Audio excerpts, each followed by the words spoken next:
We've just come off a very strong earnings season for a lot of companies, and that's why we started the year very strong. The tech sector are very, very strong. That looks like that's going to continue. Everyone now who is caught short, everyone who is uninvested is pulling in. Following this exuberance now still matters a lot, and it's still telling us, actually, that there is more positive momentum to go. This earnings story is real. It's real. And if you don't buy it, you are going to be left behind. This is Bloomberg Surveillance with Jonathan Ferro, Lisa Abramowicz, and Annmarie Hordern.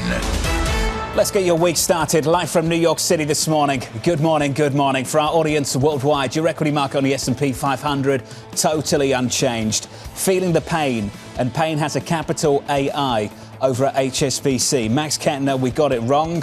Lisa, Max Kettner upgrading stocks and credit alike, I think, to neutral and overweight. They partly reversed their stance as a result of underestimating the AI boom. I love the AI, the capital AI in pain. That was really graceful. I enjoyed that. That was nice. I think it was nice as well. Yeah. Especially when he basically got half the story right. Yeah. He called the economy right. He said we'd outperform, that rates would reprice higher. OK, here comes the difficult bit. What does it mean for stocks? That's the bit he got wrong. And the fact that you didn't have a disorderly repricing of rates. And I think that has been one of the biggest distinctions, given the fact that rates have gone up, but in a sort of tick by tick by tick, not necessarily 15 basis points and then another 15 basis points, except for when they did. But then people said it was OK. It wasn't going to harm the stocks. My question is positioning. How many people are actually continuing to feel calm versus selling on the margins, particularly hedge funds, to try to cash out and broaden out this rally? You missed Jay on Friday, Jay Poloski of TPW. Jay was absolutely fantastic, very bullish, very constructive. Here's a quote from Jay. Markets have executed a critical handoff from rate cut dependency to earnings-driven market freedom. Now, have they truly done that, or are we really talking about just one earnings report from one big company? You know, you can say, OK, it's just Nvidia and that's it. But if you actually look under the hood, earnings expectations, earnings performance has actually been better than expected. And the beats have been something like 77% so far this earnings season. And it's actually earnings going up from an expected 1 point something to a 7 point something year over year. So this is an actual story if you look under the hood, as much as, my skepticism wants to say, no, everyone's just, on something. It seems to be sort of out of focus. We missed that skepticism on Friday as this market was heading towards another all-time high in the S&P 500. Thanks. That's the markets. Let's talk about the politics. Let's play good news, bad news, and Nikki Haley. So, OK, here's the bad news. Another double-digit loss, another double-digit win for President Donald Trump. Nikki Haley, here's the good news. It could have been worse. It was 21 points. At the end of the day, it could have been 30, 40. Yeah, absolutely. And she's saying she's going to stay in through Super Tuesday. Here's how I would categorize what happened in South Carolina. One, it was a race of domination by the former president, and his domination continues within this Republican primary. And he's likely going to be the nominee coming mid to end of March. After Super Tuesdays, a few other events, he'll likely shore up all the delegates. But it was also one of division. That nearly 40% Nikki Haley was able to get shows that this is going to be an uphill battle for the president when it comes to the general election. Fox voter analysis, 6 in 10 Haley voters say they would not support Trump in the general election. Well, that's the other part of the party that at some point he's going to have to bring in if he wants to win in November. We've spent weeks talking about how much longer Nikki Haley can stay in this race, and ultimately that's going to come down to one thing: money. What have we learned overnight from the Koch brothers that maybe the Koch network is no longer willing to finance this? They're not willing to finance it any longer, but they still have a strong endorsement in her. But since they don't see the path for her to win, they want to put that capital elsewhere. So they're looking at down ballot races at the Senate and at Congress to potentially shore up some more conservative lawmakers. They're not putting money to the Trump campaign. I think that's interesting. They might not be giving money to Haley, but if you want to look at the silver lining, at least they're not giving it to Trump, right? I mean, from her perspective, so. Well, this is the division. And I think South Carolina showed, even though Trump dominated, the division and how difficult it's going to be for him in the general election. And maybe that's some tea leaves on who he might pick as his VP if he wants to encompass the entire Republican Party. Ed Mills, Raymond James, a little bit later on this morning, I believe, in the next hour. So look out for that conversation on this story. I want to turn to the price action. Equity futures on the S&P 500, almost totally unchanged, just pulling back just a little bit from all-time highs on the S&P 500. 424.81 on a 10-year. Yields just about going nowhere on a 10-year this morning. And the euro actually just showing some strength again today. Dollar weakness, DXY negative for 5 consecutive sessions. Lisa, 108.47 on that currency pair. Okay, Kit Jukes from Societe Generale is so entranced by this particular pair that his headline for his paper, his note today was, "The dollar stopped rallying or moving at all," and basically talking about how we know the narrative on all sides. Kit Jukes was channeling my sense of stasis in this pair. We know the story. What's going to catalyze some sort of I'm not trying to sell it as some kind of entertaining story in foreign exchange. I'll say this, though. International got interesting last week. It did. 9 days of gains in Chinese equities. Peter Chia of Academy saying it's a bit of a trade. I think TPW's Jay Poloski said when everyone says it's investable, maybe you should take a look, or uninvestable rather. And it's certainly looking tradable based on the last week or so. Tradable is sort of a very nice way of saying that maybe people are holding out hope that this time the stimulus is going to be coming, because you did hear from the Chinese government some promises about the desire for people to invest more in durable goods. And so people now are thinking, well, maybe they're going to get some sort of fiscal package. Well, and the CCP meeting is next week, so everyone's looking at potentially will there be more. But I love what Peter Chia had to say last week, Jonathan. He put in his note as well at the start of this week. If you're going to not be willing to fight the Fed, why are you going to be willing to fight the CCP, especially when we know now they do not like if you sell stocks? Don't fight the CCP.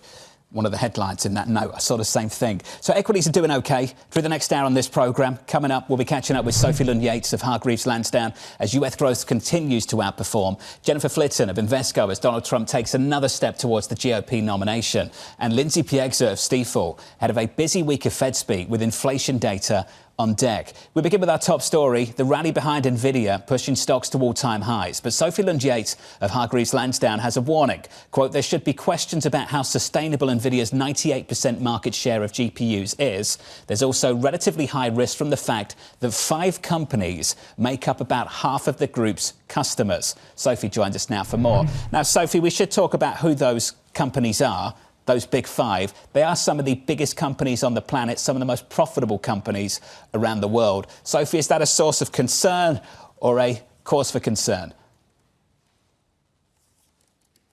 Hi, absolutely. So I would just start by saying, of course, you know, you're absolutely right. The caliber of these customers does mean that this isn't as straightforward a conversation as it would normally be. But now, it's a big but, in my opinion. Having 5 customers making up around 50% of revenue, that level of concentration is too high for me to be fully comfortable. Now, I'm not saying this is a warning sign situation because of the nature of these companies that are making up that pool. However, really, you would like to see a little bit more diversification going on, particularly when we start looking at the fact that more of these tech companies are toying with the idea of bringing tech in-house. That's not going to happen overnight, but it is something to keep an eye on. Sophie, talk to me about those names, though, the names that are spending increasing amounts of money on this tech. How big is the risk for them? Absolutely. So, I mean, it's definitely not risk-free, is how I would phrase that. So in terms of access to the tech that you're referring to there, I don't think that we're going to see anything switching off overnight in particular. So I do still think that obviously Nvidia is in it's a very secure pair of hands. But at the same time, when you're looking at what these companies are spending in order to keep themselves front and center of this kind of technological revolution, margins are a question mark for me. So both in terms of operationally and investor sentiment wise, I do think that that's actually a risk that is currently slightly under-recognized from my perspective. So what do you do with that, Sophie? Do you basically move to a neutral position for U.S. equities because of the dominance of some of these Nvidias, or are you going to say, you know, you kind of have to just go with the flow because that's where the crowd is? Sure. I think really at times like this, it's an incredibly important reminder to not have all your eggs in one basket. As you know, it's an overused phrase, but it's a really important one. I certainly don't think we should be ignoring the likes of Nvidia or just, you know, pushing them to the wayside because, you know, this frothiness that we're seeing and that concentration as well that I was discussing there. This is a higher risk option at the moment. But that doesn't mean ignoring AI. It doesn't mean ignoring tech. It just means making sure that you are also keeping an eye on those companies that do have stable income from other areas as well, that it's not just purely AI driven. You know, there are names in the sector that in my opinion are still a lot more diversified and therefore a lot more compelling. How about the granolas? How about over in Europe? How about some of those that are the less loved than, say, the top stocks in the U.S., but also have some promise to benefit from the AI revolution and the fat revolution and other things? Absolutely. I think Europe as a region, there are certainly corners of the market that aren't particularly exciting or compelling, in my opinion, not to sound too harsh. But I think the granolas hold a lot of promise, and they're also, because they're flying under the radar that little bit more, that makes them even more interesting, in my opinion, particularly when you start to look on that valuation metric.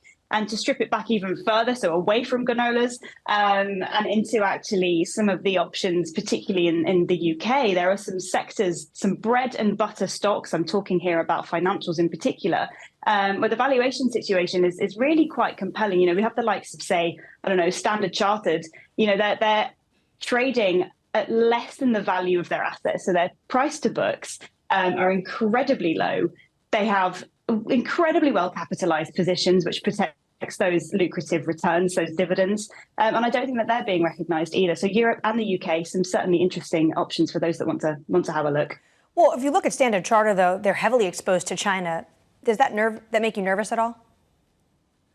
Yes, absolutely. It certainly has more kind of fingers in some more challenging pies, shall we say. But I do also think that when you look at the broader business model, for me, that's something that's particularly compelling. You know, it has a lot more income coming in from the likes of fee generating businesses. So, you know, your transactions, your private banking, all of that side of things. And I also think the exposure to emerging markets as well is actually something that makes it more interesting on a long-term view. You know, we've seen that $850 million write down because of its exposure to Chinese banking. That's not nothing, but actually I would also say that potentially we're through the worst of that now. Which could open up some opportunity for those prepared to take a bit more risk. Sophie, just before you go, just how relevant are interest rates to this equity market? The index level specifically, last week was another week where two-year yields climbed off the back of decent data. We spent more time talking about Nvidia than we did jobless claims. Jobless claims in at around 200K. Just how relevant is that bond market to equity risk at the moment? Yeah, sure. Well, it still remains incredibly relevant. But what I would say here is we are seeing some really quite unprecedented times in that macroeconomic data is not being considered as seriously as the likes of Nvidia results, which to me is bonkers, but that is the world that we are living in now. So absolutely, there is, of course, always going to be an intersection, and it does absolutely still matter. But for now, sentiment more broadly is going to continue to be driven by the outlook statements from these big tech companies. And of course, you know, all eyes at the moment coming out on that data on Thursday for PCE numbers. And I do think that we could be in for a bit of an unpleasant surprise. Interesting. Sophie, thanks for the update. Appreciate it. Sophie Lynn-Yates there of Hargreaves Lansdown. We're spending more time listening to Jensen than we are to Jay. It's been a big conversation for us here on this programme over the last week or so. Yields climbed for a fourth consecutive week at the front end of the yield curve. Equities all-time highs. Another week of gains. But we said this before, it's coming with earnings. And I was looking at Jurrien Timmer, and he came out with a note saying that there have been already 76% of the companies that have reported so far this season have beat expectations. And there had been expectations for a 1% earnings growth year over year for this particular quarter. Instead, it's now on track for 8%. That's what we're talking about. It's not just Nvidia. And that, I think, is what some bulls would point to. This is the handoff that Jay Pawlowski was so excited about on Friday. Equities right now on the S&P 500. No drama to kick off your Monday morning. Almost totally unchanged. Let's get you an update on stories elsewhere. Here's your Bloomberg Brief with Danny Berger. Hey, Danny. Hey, John. Jack's Ma's and has outbid Citadel for Credit Suisse's investment bank venture in China. The bid is likely to face close regulatory scrutiny. China said to prefer a foreign buyer. Now, this poses a dilemma for UBS. Either choose between the higher local bid from Ant or the lower offer from Citadel. UBS needs to sell the business because it already holds one license in China. Ryanair, meanwhile, is warning that it could be forced to pare back its schedule during the peak summer travel season due to delays in Boeing jet deliveries. Ryanair may receive fewer than 40 Boeing 737 MAX jets before the end of June. Now, the airline originally wanted 57 MAX jets between summer 2023 and 24. CEO Michael O'Leary warns that aircraft shortages are likely to drive up European fares this summer. JP Morgan Chase CEO Jamie Dimon and his family have sold $150 million worth of the bank's stocks. It's Dimon's first sale of his shares since he took over the CEO of the bank 18 years ago. Dimon and his family sold more than 800,000 shares on Thursday. Meanwhile, shares are at a record high. And that's your Bloomberg Brief. John. Hey, Danny, thank you. Up next on this program, hope fading for Nikki Haley. I'm not giving up this fight when a majority of Americans disapprove of both Donald Trump and Joe Biden. We're going to be up here on November 5th, and we're going to look at Joe Biden. We're going to say, Joe, you're fired. Get out. Get out, Joe. That conversation coming up next, live from New York City this morning. Good morning.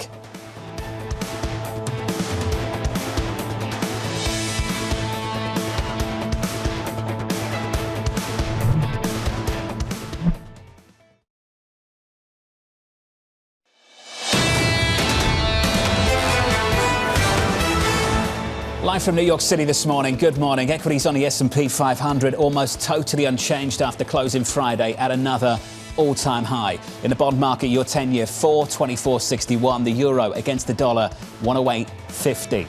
Under surveillance this morning, hope fading for Nikki Haley. There are huge numbers of voters in our Republican primaries who are saying they want an alternative. I'm not giving up this fight when a majority of Americans disapprove of both Donald Trump and Joe Biden. I just want to say that I have never seen the Republican Party so unified as it is right now. We're going to be up here on November 5th, and we're going to look at Joe Biden. We're going to say, Joe, you're fired. Get out. Get out, Joe. Here's the latest. A major win by Donald Trump in a South Carolina primary over the weekend, easily defeating Nikki Haley in her home state. Haley not backing down as Michigan heads to the polls tomorrow ahead of Super Tuesday on March 5th. Jennifer Flitzen of Invesco writing this. The math is showing that even with the most generous assumptions for Haley, Trump will win enough delegates to win the Republican nomination by March 19. Jennifer Flitzen, I'm pleased to say, joins us now. Jennifer, it's another double-digit win. Iowa, New Hampshire, and now South Carolina. You were looking to certain counties of South Carolina, including, I believe, Charleston. Can you tell us what we took away, what the lessons were from her performance there? Yeah, look, I mean, Haley did well in Columbia, Charleston, urban areas, suburban areas. She's clearly pulling from a demographic of more educated, sophisticated voters. And that, you know, tends to be the kind of voters that come out for primaries. I mean, these are high information voters typically. But in the rural areas of South Carolina and really blue collar workers, that is Donald Trump's stronghold. So it'll be interesting going into Michigan to see if we're going to see the same sort of demographic breakdown. Michigan and then Super Tuesday. What kind of, what else are you looking for in terms of specifics? Well, at Michigan, I'm not only looking at the Haley Trump, but I'm also looking at this dynamic with President Biden. There's a movement right now among the Arab community there, especially around Dearborn, to vote uncommitted. I think that is intended to send a message to the president. But I think it's going to be a major headline issue after Michigan. And then, of course, looking at the numbers, looking at the breakdown, looking at some of these exit polls from the Haley-Trump match, right? And then that'll kind of tell us something going into these big 16 states on Super Tuesday on March 5th. I was struck by some of the Fox News voter analysis. 6 in 10 Haley voters said they would not support Trump in the general election. What does he need to do to encompass the rest of the party ahead of November?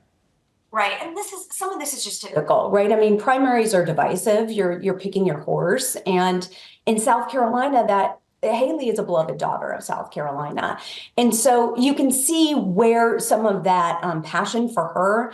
And of course, Donald Trump is just, you know, a figure, a character that is a known entity. He is a quasi-incumbent. But he is really going to have to work his folks, his campaign, and especially in those battleground states, really work to unify the party over the next several months. Jennifer, I want to pick up on what you were talking about with Michigan and this question of how Muslim Americans in particular are going to vote, given the fact that a lot of them are possibly saying they are going to sit out of this election and previously helped President Biden win the election. What are you looking at to understand just how entrenched some of the anger is and how that's going to affect the Michigan race? Yeah, I mean, I listened to Debbie Dingell, right? She's a congressman from Michigan who really has her thumb on the population there and listens to them, understands them. She is a messenger into the White House, and she often sort of throws the flag and says, look, you have to pay attention to these folks. And she really works with the White House to get them in contact with the right people there. But there is a lot of anger. I mean, these are people who are really suffering with their family members overseas in Gaza. And so I'm going to see what kind of movement comes out of this campaign to get these voters to stay uncommitted, and then to see over the next several months what the White House does to sort of mend that pain. How has Gretchen Whitmer really played into this, the governor of Michigan? She's really kind of been the front woman for the re-election campaign for President Biden and seems to have really struggled to toe this line. What's your vision for what she's going to do next? Yeah, you know, I was watching her on the Sunday morning shows this weekend, and she's a strong surrogate for the administration. She really has taken the mantle of the abortion issue, right? I mean, and made that her main issue going into this election and trying to be a voice for the White House and a surrogate on that issue. And look, the White House, the Biden administration, the Biden campaign, it's all going to be about jobs and democracy. And so I think she's going to play a big role there. Jennifer, just a final one from me. What's the end game for Nikki Haley? What does this look like in the next month or so? Right. She has told us that she is staying in until Super Tuesday, and then she will reassess after that. We saw last night that the Coke operation has decided not to continue to back her. I think you will see after Super Tuesday, you know, she probably won't have that same donor base. It's already starting to waver here, and she won't have a path forward. And look, I mean, this is going to end rather early, this primary season.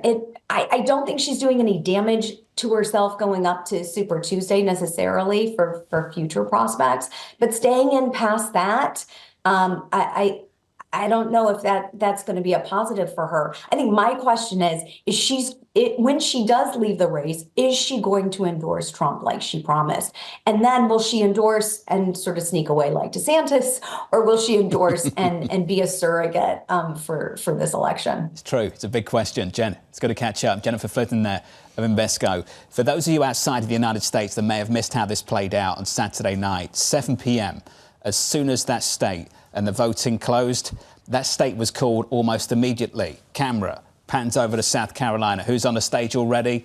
Donald Trump, ready to go. What didn't he talk about? Nikki Haley. Didn't mention her at all. He doesn't need to. He's preparing himself for the general election. And, you know, to the point is that after March 5th and Super Tuesday, then there's Super Tuesday 2, which is another big day of states, March 12th. He can have this wrapped up by the middle to the end of March. So for him, it's about coming out and saying, we're taking this fight to Joe Biden, and he's ignoring Nikki Haley, and it's working. To Jen's point, what does Nikki do? Endorse him, then walk away? And do a Ron DeSantis and not talk about it anymore? The issue is Nikki Haley has gone very far in being very critical of not just Trump's policy, but mental acuity and competence.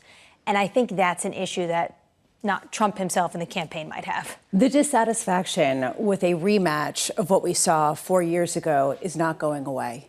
And so ultimately, who is going to hold that mantle to sort of represent that dissatisfaction? Because right now we're seeming to run out of candidates. Well, Greg Valliere has talked about the fact that maybe she becomes part of this no labels, but then does that ostracize her from a future of the Republican Party? Look, whether it's Biden or Trump that wins, there's going to be no incumbent in 2028. And that's where you're going to get a rush of new faces and voices. What you just said, Lisa, that is the campaign for Nikki Haley. It's just not a good primary campaign. Plays well on the national stage, Correct. Just plays dreadfully within the party. So then does it just die? I mean, that's my question. Does it just sort of go away, or does someone else take up the mantle and start, you know, pounding the table? I'll say the easy thing, sort of, we'll see. We'll see. Because I don't really know. From New York City this morning, good morning.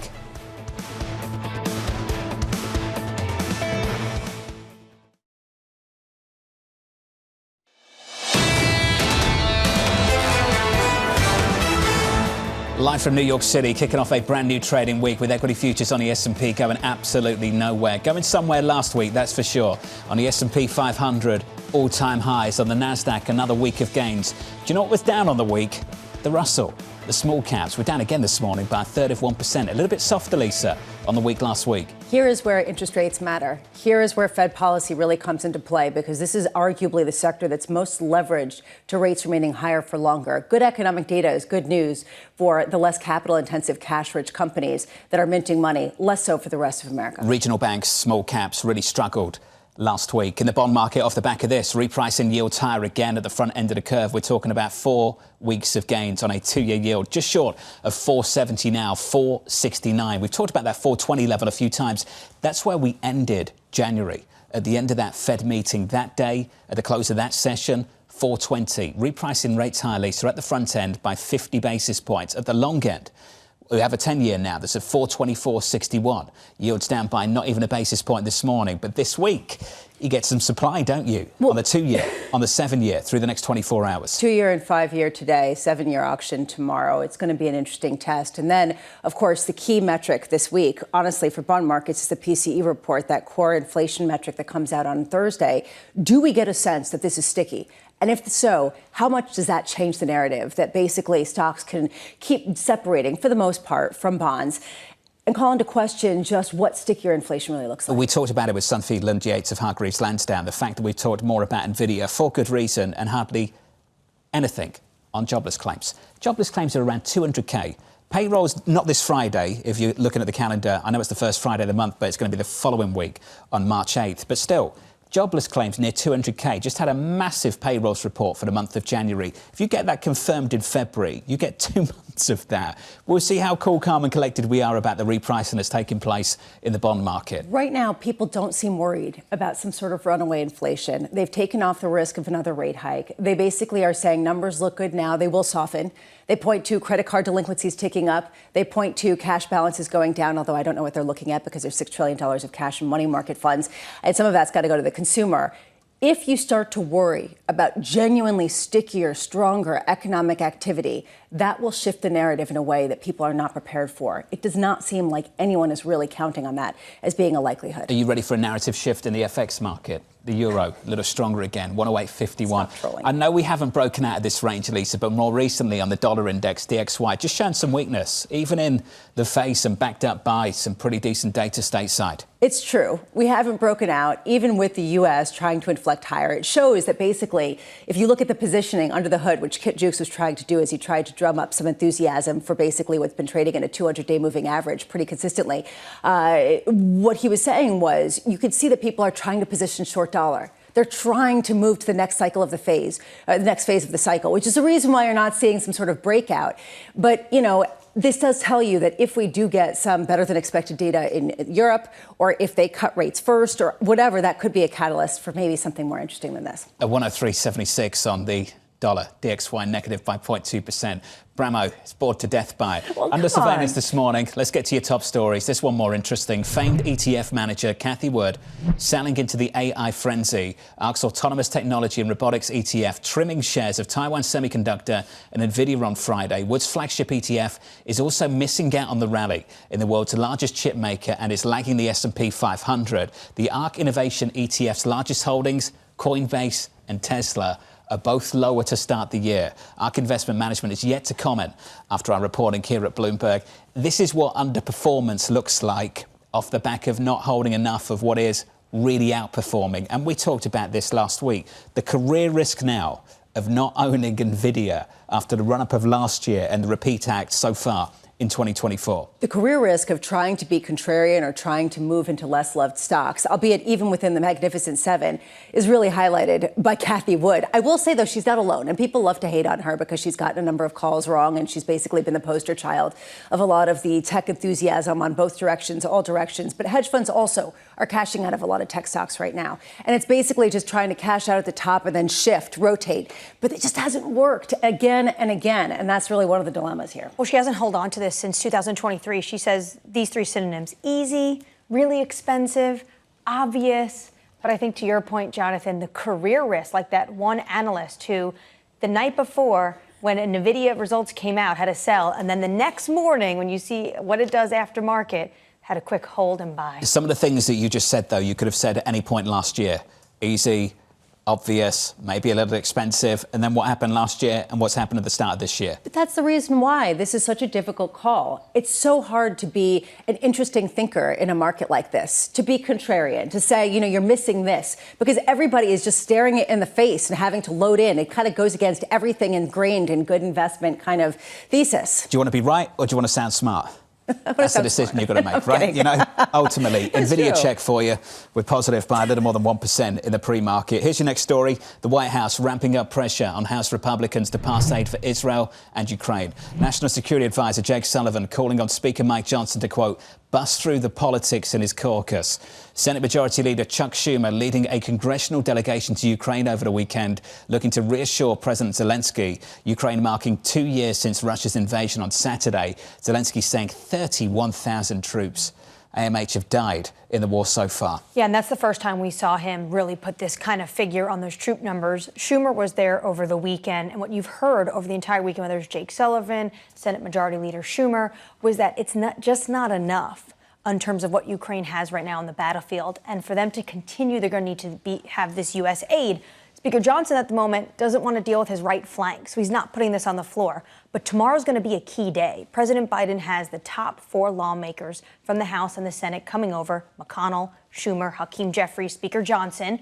Not just going to talk about this, but also the government shutdown. Potentially we'll read the tea leaves on how close they are in all of these: a government shutdown or aid to Ukraine. That's the latest on Ukraine. Let's get the latest in the Middle East. Israeli Prime Minister Benjamin Netanyahu looking to ease tensions between his country and the United States. Netanyahu saying there will be a plan for civilians ahead of an expected assault on Rafah in the south of Gaza. We agree on this. I mean, we don't have to be prodded. We're on the same page with the U.S. on this because that's how we do it. The reason you have that population in Rafah is because we actually cleared them away from the other places, the zones, combat zones that we had. That's why they're there. So now there's room for them to go north of Rafah to the places that we've already finished fighting in. Over 1 million civilians are believed to be sheltering in the south of the enclave. Netanyahu adding there is no timeline for a deal with Hamas for a possible pause in fighting and the release of Israeli hostages. Norman Rule, the senior U.S. intelligence official, joins us now to discuss. Norman, you saw the language used there by Benjamin Netanyahu saying that they will help civilians flee Rafah. How do you think that will work in practice? How difficult will that be? Good morning. We're talking about a very challenging operation because of the large number of civilians. The city of Rafah now has about 1.4 million civilians in it.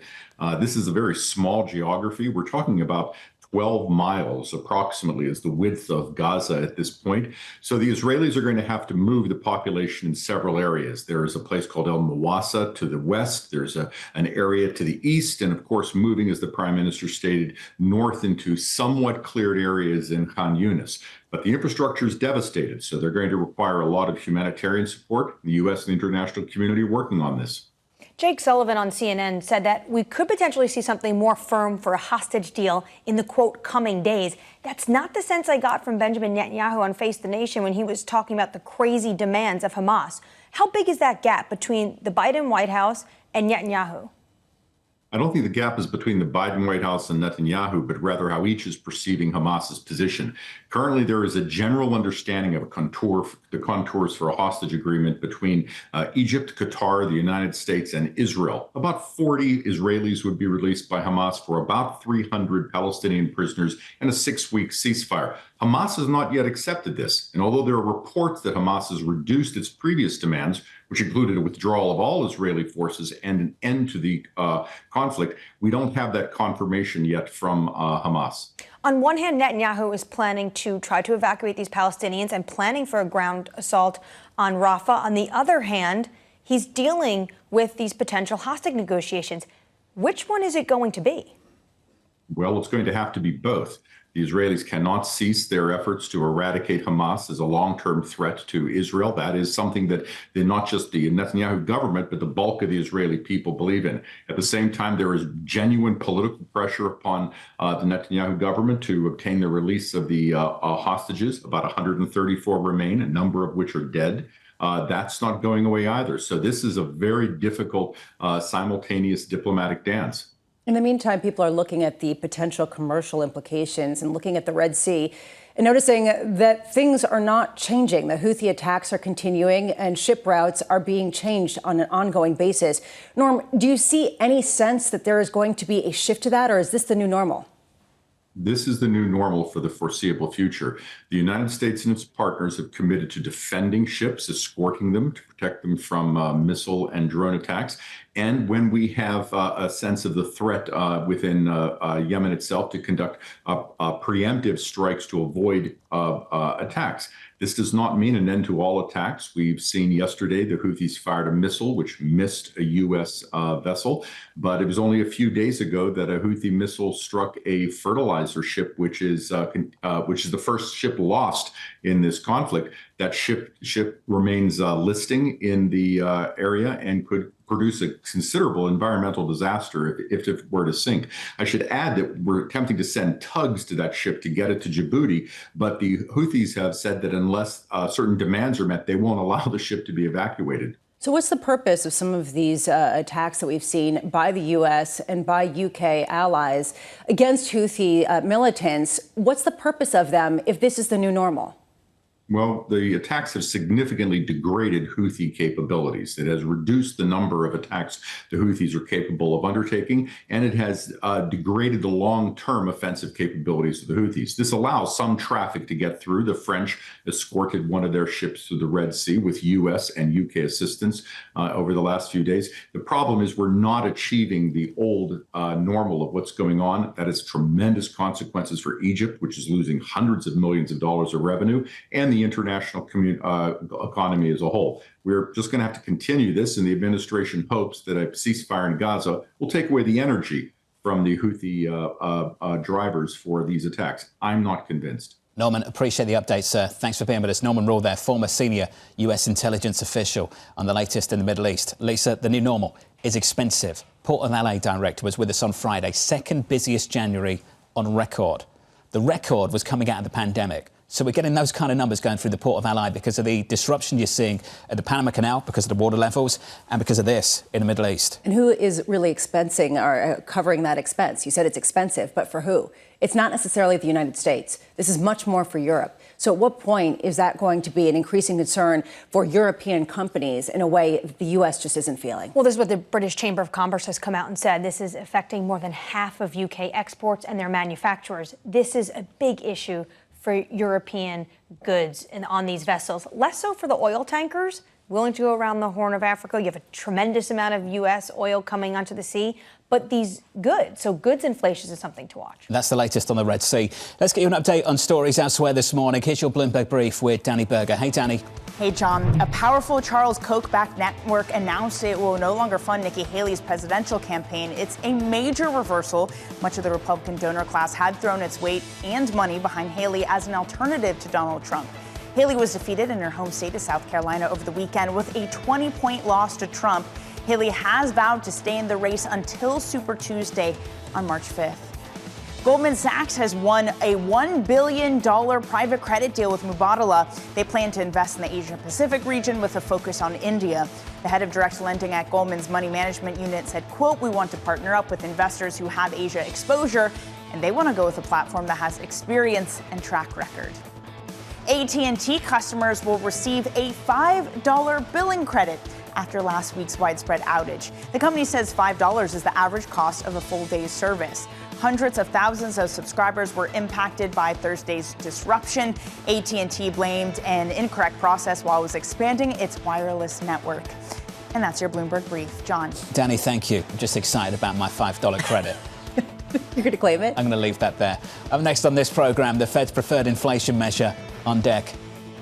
If I was a central banker, I would be aiming at a actually long journey back to 2%. I wouldn't rush to get back to 2%. The bumpy road to 2% up next.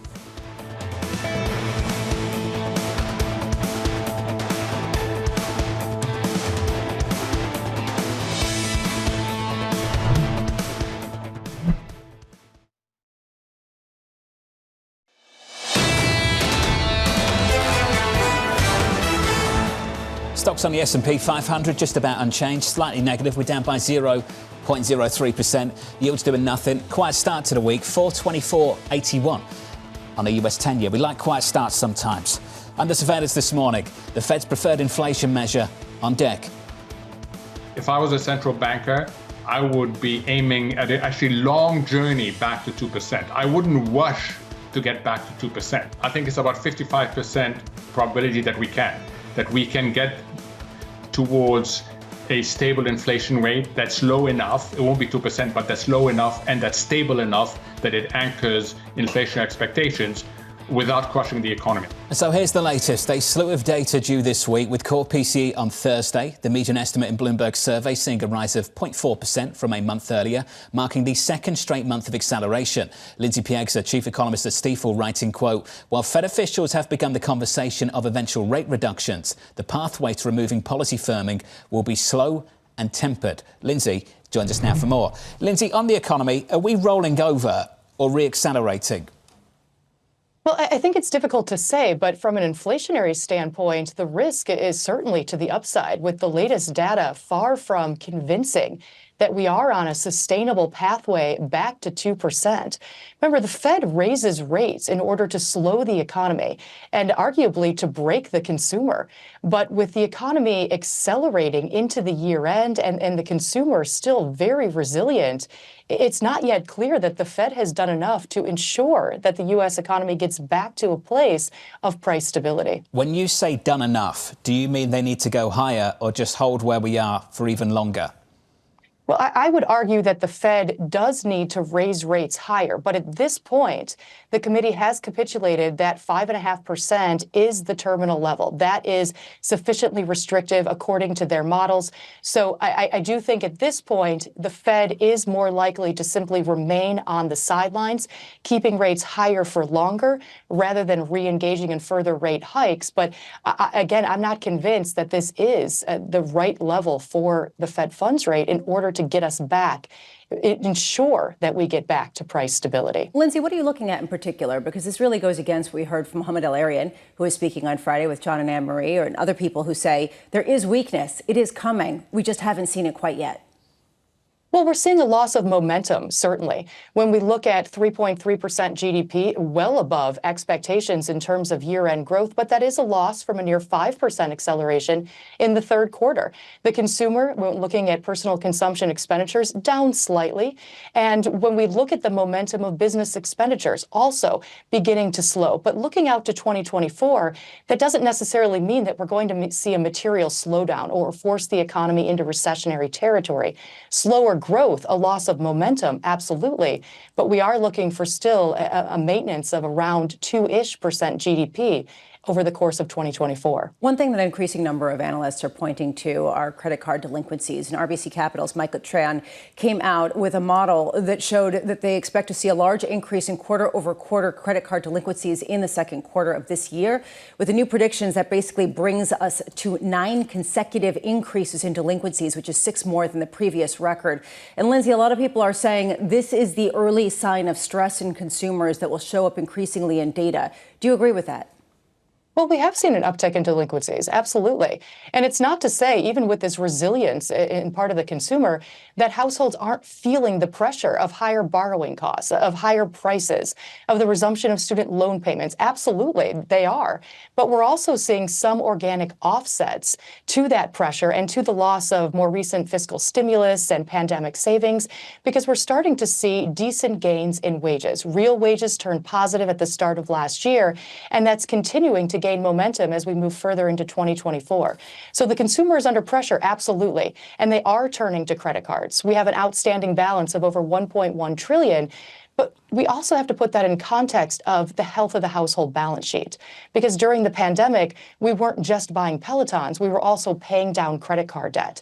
So while I'm certainly not advocating for the consumer to take on more credit card debt, the balance sheet does have additional wiggle room. We can continue to grow the liability side of the household balance sheet, at least for some time longer, before it becomes that traditional red flag. So we are seeing some pressure, but there's still some room of resilience for the consumer to continue as we move further into 2024 and beyond. Lindsay, let's just sit on that. You believe there's space for the consumer to lever up with that in mind, are we still really underestimating the potential for US growth this year? I don't necessarily think so, because again, there still is that second derivative decline, that loss of momentum. And when we look at the consumer, still able to take on new amounts of debt, but under pressure of higher prices, higher borrowing costs, that translates into still positive, but a loss of momentum from what we saw earlier. So that looks like about a 2 to 2.5% average growth rate over the next 12 to 18 months. I wanted your thoughts as well on a policy conversation, a discussion set to take place at a March meeting at the Federal Reserve. Chairman Powell already flagged it in the news conference. It's going to be on the balance sheet and on QT. What do you think informs their decision of what to do with the balance sheet and the pace of QT? Well, again, the Fed is beginning to open the door for a change in policy. Not only are they shifting that door further open for eventual rate cuts, but they said that they're going to start the conversation about the conversation for ending QT, or at least revising QT. But all of that is going to depend on the evolution of the data. The Fed is in no rush to remove the firming, the policy firming that they've put in place over the past 2 years. And unless the data comes in extremely convincing, unless the data comes in showing that acceleration in disinflation, I think the conversation, not only for rate cuts, but for the balance sheet, is going to be just that, a conversation without much action taking place until at least the second half of the year. How concerned are you about a long-term government shutdown impacting economic growth? And I say this not just because of the government shutdown that could take place, but also what this might mean for Moody's, who put the United States on negative watch because of political polarization. Well, I think we've seen this story play out before, and the biggest impact is going to be on confidence. And I don't think it's going to be enough to significantly move the needle in terms of top-line growth, nor is it enough to significantly move the needle in terms of the longer-run pathway that the Fed intends to be on in terms of adjusting policy. But in the near term, absolutely, the ongoing shenanigans in Washington certainly play on confidence, could lead to an additional downgrade, and undermines the confidence the international market has in terms of looking at the U.S. market as a flight to safety trade, a quality trade, as we've seen before, again, as this storyline has played out. To build on what Annmarie was talking about, we get $63 billion of two-year notes sold today, $64 billion of 5-year notes sold today. We have $42 billion of 7-year notes tomorrow. When are we going to see some of these concerns about government misfunction in the auctions that have proven a headwind to economic trajectories? Well, it's interesting because we did seem to have somewhat of a wake-up call back in October. If you remember, the 10-year skyrocketing to near 5%. But once the Fed began the notion of potentially cutting rates, concerns of government deficits, a bloated government balance sheet, fell to the wayside. But you're right, regardless of whether or not it's the topic du jour, deficits do matter. Debt does matter, as it will continue to beget more debt and readjust, I think, the market's longer-term expectation for rates, or at least provide a floor, particularly to longer-term rates, as Treasury issuance is expected to increase between 23 to 25% up and down the curve in order to finance this bloated government spending. So again, I would argue that we should have seen a reaction in the market long ago. But for some reason, investors at this point are still very focused on the notion that the Fed is going to initiate the process of rate cuts. And when they do, that process is going to be quite accelerated, bringing us down to a much easier level of credit conditions. But I think the market, as we've seen before, has been wrong in terms of their timing for the Fed to end rate hikes, and is again going to be incorrect in their assessment of not only the timing for the first rate cut, but that more tempered process on the way down. Interesting. Lindsay, appreciate the argument. Lindsay Pieggs there of Stifel. I want to go through those numbers that Lisa just ran through again. $63 billion of 2-year notes, $64 billion of 5-year notes. Tomorrow, $42 billion of 7-year notes. That's real money. Especially because there's also real money of debt sales from investment-grade corporations coming out at the same time. Does it start to test the appetite of people who've already sucked up a lot of this debt so far this year? Yep. I don't know. Watch the auctions. More of those numbers in just a moment. Coming up in the next hour, Michael Schall of Marketfield Asset Management, Ed Mills of Raymond James, and Subhadra Japa of SocGen from New York City. This is Bloomberg.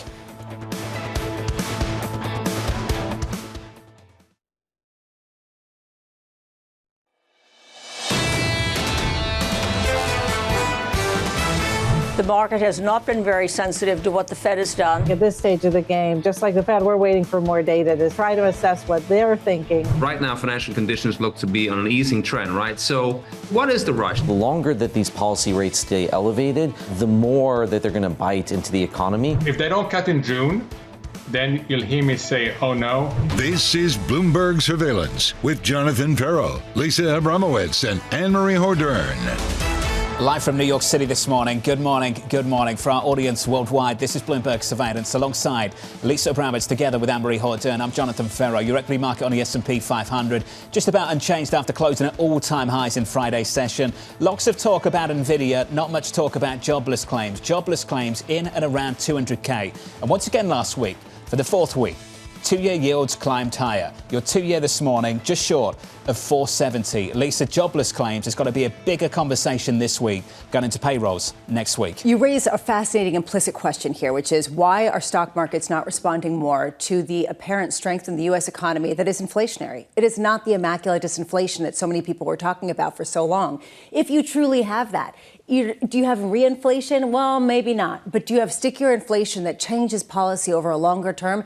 That's the question, and the ramifications unclear. You can make the argument that the index is not responding to the repricing in rates because it's insulated by one single name, Nvidia. Can you make the same argument for small caps? Probably not. For regional banks, definitely not. So far this year, those rate-sensitive parts of the equity market are still hurting from what's happening at the front end of the curve. This is the difficulty for me, is that we can't talk about any sector as a monolith, because within the Russell 2000, you've got cruise liners that are crushing it. You have other kinds of consumer discretionary companies that are absolutely hammering home incredible results. And then you have regional banks that are getting crushed. And then you have others that are getting crushed, that are more indebted and have that interest rate sensitivity. It's a tough market right now. It's really tough to sound smart. There's really nothing that people can say. When people do try to sound smart, they kind of get blown out of the water. You could be right or sound smart. Exactly. For the second time this morning. Maybe those regional banks need to produce Icon of the Seas. Icon of the Seas. How much is Icon of the Seas? That boat's ridiculous. It's ridiculous, but maybe they're going to offer free rides on Icon of the Seas to get deposits. Last week, we found out the toaster might be coming back, or maybe it's the bobblehead. Yes. Yeah, because they need to attract the money that Icon of the Seas just mints, because people want to be on a floating. They were promising me all kind of things to deposit cash at those regional banks. I'll take that $5 from AT&T and push it over to a regional lender. Should we do that? Really? Just to help out and contribute, Ramo. Just to help out and contribute. Are you excited about that $5? Which one? The $5 thing? Look, I think it's expensive for them. It's not going to make a difference for a lot of people. Exactly. Why not just invest it in making sure that you don't have some sort of, what do they call it again? I mean, what kind of explanation? Processing malfunction?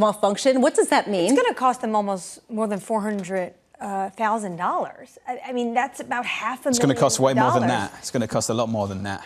Well, when they try to figure out what the problem was and then make sure that their infrastructure is I wonder if you call them directly whether you can get more than $5 from them. I wonder if you could get like 10, 15 if you really called them and complained. I used to complain a lot. I don't anymore. But I think if you do call directly, you can usually do a lot better than the first offer. Join surveillance tomorrow. Jonathan Ferro. I'll call them live. Just what we'll put it on speakerphone. It'll be fantastic. I'm not going to do that at all. Wanted to mention these numbers. Go over them again. Lisa's mentioned them a few times. I think it's worth going over.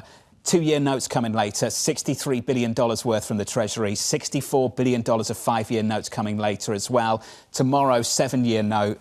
That auction, $42 billion worth. So we talk a lot about dysfunction in D.C. They're good at one thing, increasing the debt by a lot. They certainly are. And potentially we'll see more of that this week, because tomorrow there's going to be a big meeting at the White House. Schumer, McConnell, Hakeem Jeffries, Speaker Johnson will all be there. They have to talk about two things. One, that Ukraine aid that continues to be stalled. And then, of course, there's a potential government shutdown Friday night at midnight. Partial shutdown. Remember, the agencies are split up. So some things like Veteran Affairs, that would be shut down. But the big one would be March 8th. That's when, the Pentagon gets shut down. The issue I have is less so much the political polarization, but what this could mean. Moody's, at the moment, the only major agency that still has a AAA credit rating. But remember what they said in the fall. We're putting you on a watch list because there's political polarization. Does that watch list come into focus this week? That's the drama in Washington. No drama this morning on Wall Street. Equities going absolutely nowhere on the S&P 500. Negative by not even 0.1%. In the bond market, yields not due in March. Your 10-year, 424.61. Coming up this hour, Michael Schall of Marketfield Asset Management on the stock market's Nvidia sensitivity. Ed Mills of Raymond James looking ahead to tomorrow's Michigan primary. And Subhadra Rajappa of SocGen as the Treasury market braces for a barrage of economic data and Treasury supply later this week. We begin with our top story this hour. Stocks inching back from Nvidia-powered all-time highs. Michael Schall of Market Field Asset Management writing this. The index has become very sensitive to the performance of Nvidia, the poster child of the AI revolution. And this strikes us as a late-cycle phenomenon in which all the attention becomes focused on a sliver of the market. Michael, I'm pleased to say, is with us around a table. So, Michael, some people think this is just getting started. You think it's about to end? I think the technology is just getting started. But again, it's very much a sort of late 90s type market where we're very excited about the future. And there are a limited number of companies that really represent that future. I'm not the only person to have looked at Nvidia and be reminded of Cisco in the late 1990s. And, that was the beginning of the internet revolution. People did not overestimate how important the internet was going to be. And I suspect that's the case with AI.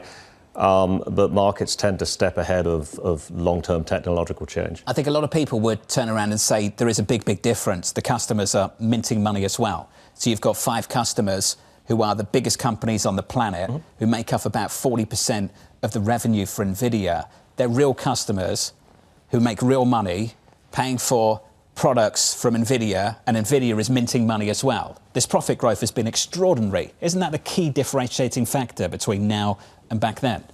Yes, I think it is. I think it is somewhat different, and yet human behaviour doesn't really change that much over 30 years or so. And I don't think we're better at staying calm and rational in the face of just incredibly exciting change than we were 30 years ago. It's not 1999. You don't have this slew of dot-com companies where you can literally count the number of days of cash that they have. This is a very, very serious and remarkably powerful change that we have ahead of us, but markets have never really been great at keeping their feet on the ground at times like these. I do want to kind of get into the nitty-gritty because, honestly, I'm trying to read more about what NVIDIA actually does rather than just say NVIDIA and then everyone cheers. I mean, that's sort of where we're getting. And it seems like they're able to sell chips that have a lower barrier to entry at higher prices, the inferencing chips, versus, say, some of the training chips. I'm just wondering, what gives you pause? Are you outright selling NVIDIA, or are you just basically saying it can't take the rest of the market as far as some people expect? Look, as I say, I just think that when we get very, very excited about a very small part of the market, it's a sign that at the very least the secret is out there. It's heavily invested in, and you at least have to be cautious. I wouldn't think of short selling Nvidia. That strikes me as a very difficult thing to do. But I can't think of a company which is as dominant as Nvidia is today, keeping that dominance for a very long period of time. So what's the playbook for late cycle where you think that there are sort of similarities to the late 1990s?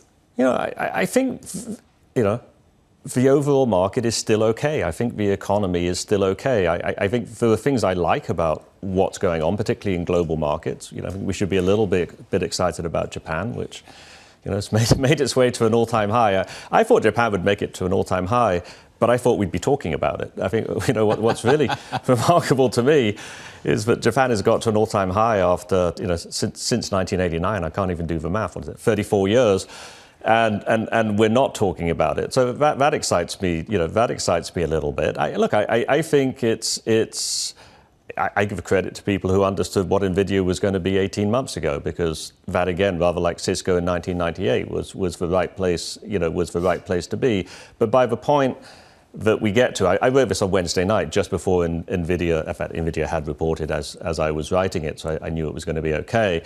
But that level of everybody stopping and watching, and that's going to determine what the market's going to do, over the next 24, 48 hours, it's a little bit abnormal. I've seen it before. We'll see it again, but it's not what happens at the beginning of the story. So no, I don't think we're at the beginning of the AI revolution as far as the next 3 years of market returns are concerned. Nikkei 225 was looking at the index this morning. It's up 8% this month. Yes. This month. Just over the last 3-4 weeks, it's been absolutely phenomenal. When you look at what's happening on the ground in Japan, negative GDP, this is the disconnect for some people at least. GDP is negative in Japan, and we've got the equity market at an all-time high. In Germany, there's a struggle there. We've got the equity market at an all-time high. How relevant is growth around the world to what's happening in equities around the world? I don't think GDP and corporate profitability are really the same thing. And corporations in Japan are really doing okay. And there really was a revolution under Abe that started a little bit more than a decade ago. And I remember being in Japan in 2013 and saying to people then, I felt this would be the beginning of a bull market which would take the Nikkei to an all-time high. I didn't think it would happen quickly. Probably I thought it would have happened before 10 years. But I think Japan has been through a corporate revolution. I think its corporate sector is much more fairly valued on average than our corporate sector. And I don't think GDP is completely irrelevant, but it's never been a very useful metric for making investments. You see foreigners rushing back into Japan. Is part of that because a lot of them are also backing out of China, and you do see some companies moving plans to, say, Japan, like TSMC?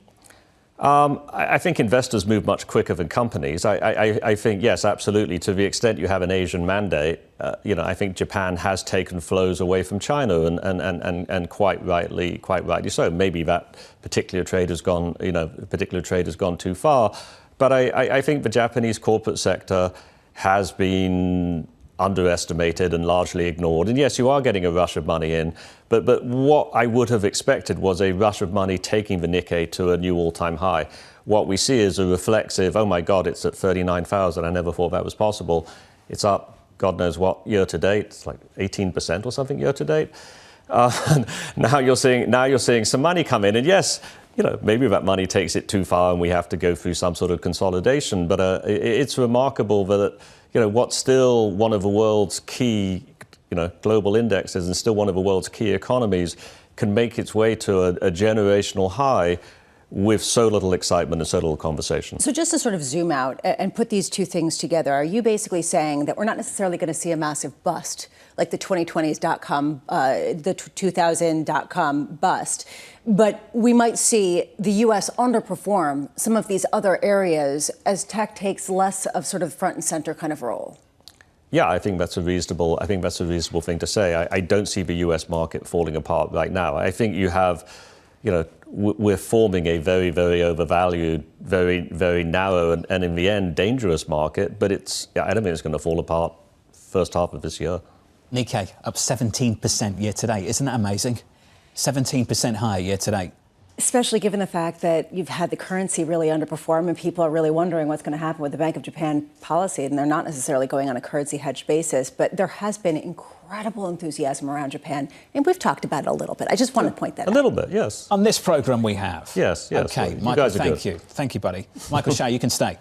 Dollar yen right now, 150.61. Let's give you an update on stories elsewhere this morning. Here's your Bloomberg Brief with Danny Berger. Hey, Danny. Hey, John. KKR is said to be nearing a deal to buy a software business from Broadcom. It's worth about $4 billion. Sources say the deal could be announced as soon as today. Broadcom is selling its end-user computer unit, which it inherited through its VMware acquisition. The software also enables users to access desktop and applications remotely. Cathie Wood has sold shares in TSMC for the first time in more than 2 years. Her ARC Autonomous Technology and Robotics ETF sold 8,600 shares on Friday. It also sold more than 2,000 shares of TSMC's key customer, Nvidia. Wood is trimming her holdings in the global chip bellwethers as artificial intelligence frenzy intensifies. Ryanair has warned it could be forced to pare back its schedule during the peak summer travel due to delays in Boeing jet deliveries. Ryanair may receive fewer than 40 Boeing 737 MAX jets before the end of June. The airline originally wanted 57 jets between the summer of 23 and 24. CEO Michael O'Leary warns aircraft shortages are likely to drive up European fares this summer. That's your Bloomberg Brief. John. Danny, thank you. Up next on this programme, Nikki Haley refusing to give up. There are huge numbers of voters in our Republican primaries who are saying they want an alternative. I'm not giving up this fight when a majority of Americans disapprove of both Donald Trump and Joe Biden. That conversation up next, live from New York. This is Bloomberg.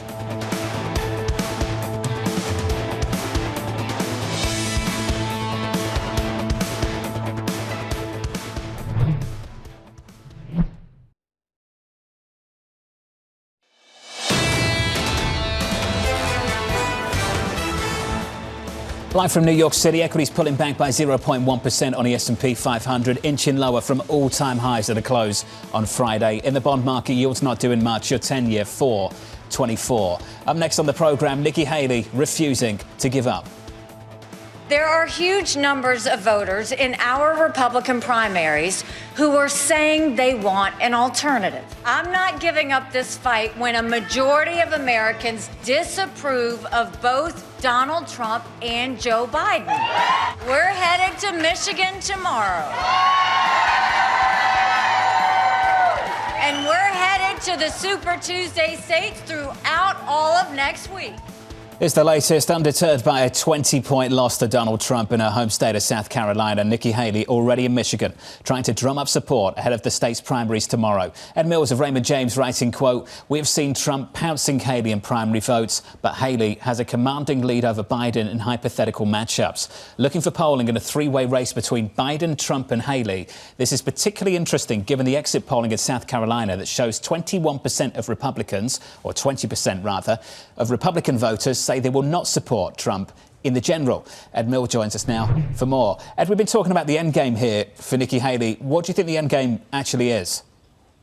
Well, John, it does sound increasingly like she could be trying out a third-party candidacy. The No Labels Party has ballot access in 50 states, and they're looking for a candidate. Her statements there sound like that she's both running against Donald Trump and Joe Biden. We haven't seen a lot of polling details out in terms of how she would fare in a three-way race, but I do think there'll be a little bit of a boomlet here looking at that polling data, and if it looks good, there's going to be a lot of pressure for her to possibly try that third-party candidacy out. Americans for Prosperity Action, though, are saying that they're going to be taking stock of their support of her. They're not going to donate to her any more financially. They will support her, of course, but they're going to look more down ballot to try to shore up some Republican senators and congressmen and women.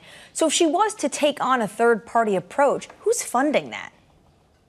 There's lots of donors that have given to some of these third-party organizations, such as No Labels. The super PAC that you mentioned is primarily funded by the Koch brothers.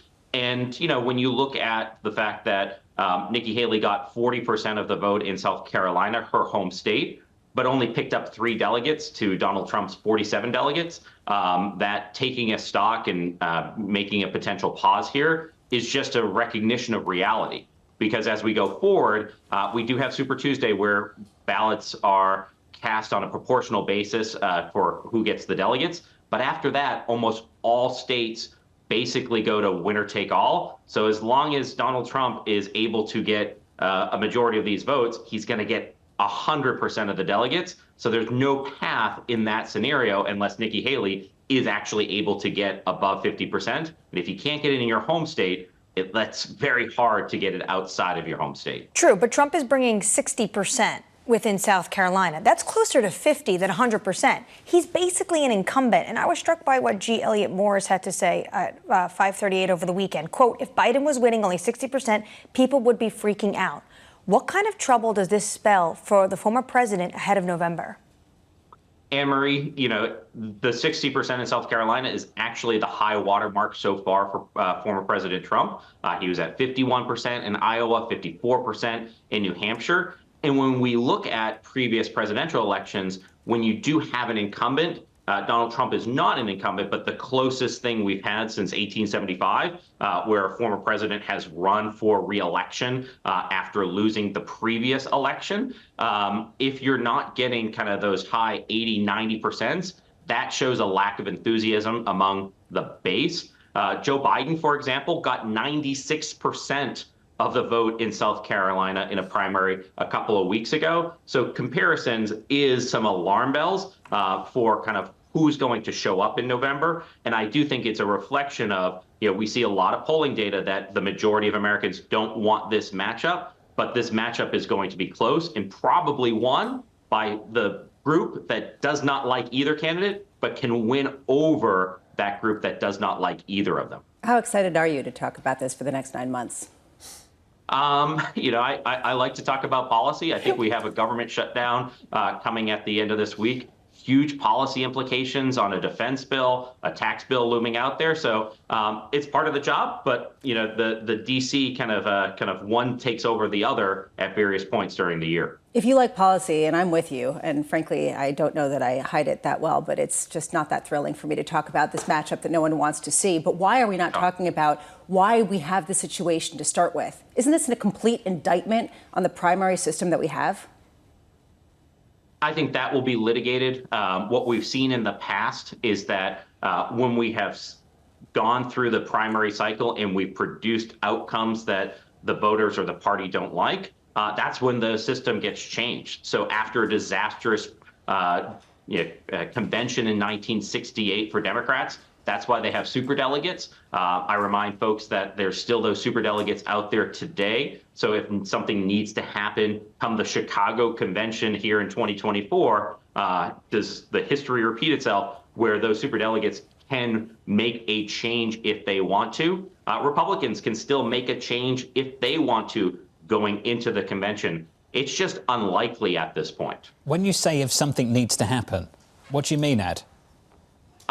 We have the two oldest candidates in the history of the United States running for president. One of the candidates has multiple felony charges against him.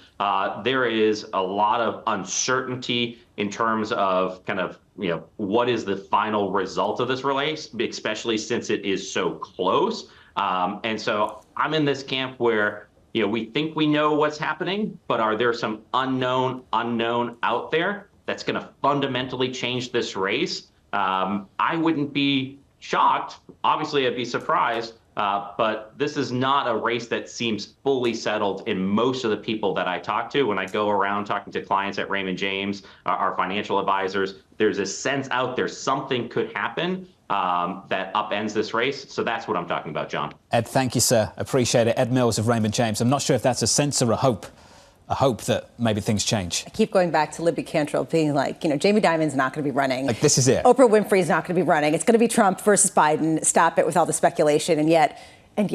Michael Shao, and yet. Final word, please. So rates haven't appeared to matter to this market so far year to date. Mm-hmm. GDP doesn't seem to matter to places like Japan. Does politics matter here stateside? No. I mean, certainly not in February, March. Look, I mean, I think everybody's sort of scratching their heads and wondering how we got here, that we could have this race twice. I don't think, I don't think the fact that Trump will run against Biden in November is going to derail the market. You don't think that it will derail the market if Trump becomes president? Do you start preparing for some of the policy shifts he's announced, like a more than 60% blanket tariff on Chinese imports? Not yet. I think that there's questions as to what sort of a government he's actually going to lead if he gets in. By the way, I didn't say I thought Trump would win. I said I thought it would be Trump against Biden in November. I'm not sure who actually wins, because I think what we see is that nobody's base is very excited. You're going to be voting against somebody in this election, not voting for them, which is a little bit different. But no, I think it's too early to shift around a portfolio expecting different policies. I think we have some idea of what a Trump administration would look like, but I think it would be even more the maverick administration this time around compared to last time around, because the sane people that he dragged into his administration last time around didn't do so well. Michael Shao of Market Field Asset Management. Michael, thank you. The personnel choice here, Lisa, I think it's going to be pretty interesting. If it is Trump Volume 2, who's going to come on board? Especially because there are very different camps within his camp as far as people who actually have experience in the business world and who are not ideologues and those that are. We shall see. The Rex Tillersons, the Gary Cohns of this world, correct. Are they going to go back for more? I think it's doubtful this time around. They'll flirt with it. Coming up on this programme, Chinese stocks pulling back after a strong rally kicking off the new year. Damien Sasser of Bloomberg Intelligence joins us next. Live from New York City with equity futures slightly negative on the S&P 500. This is Bloomberg.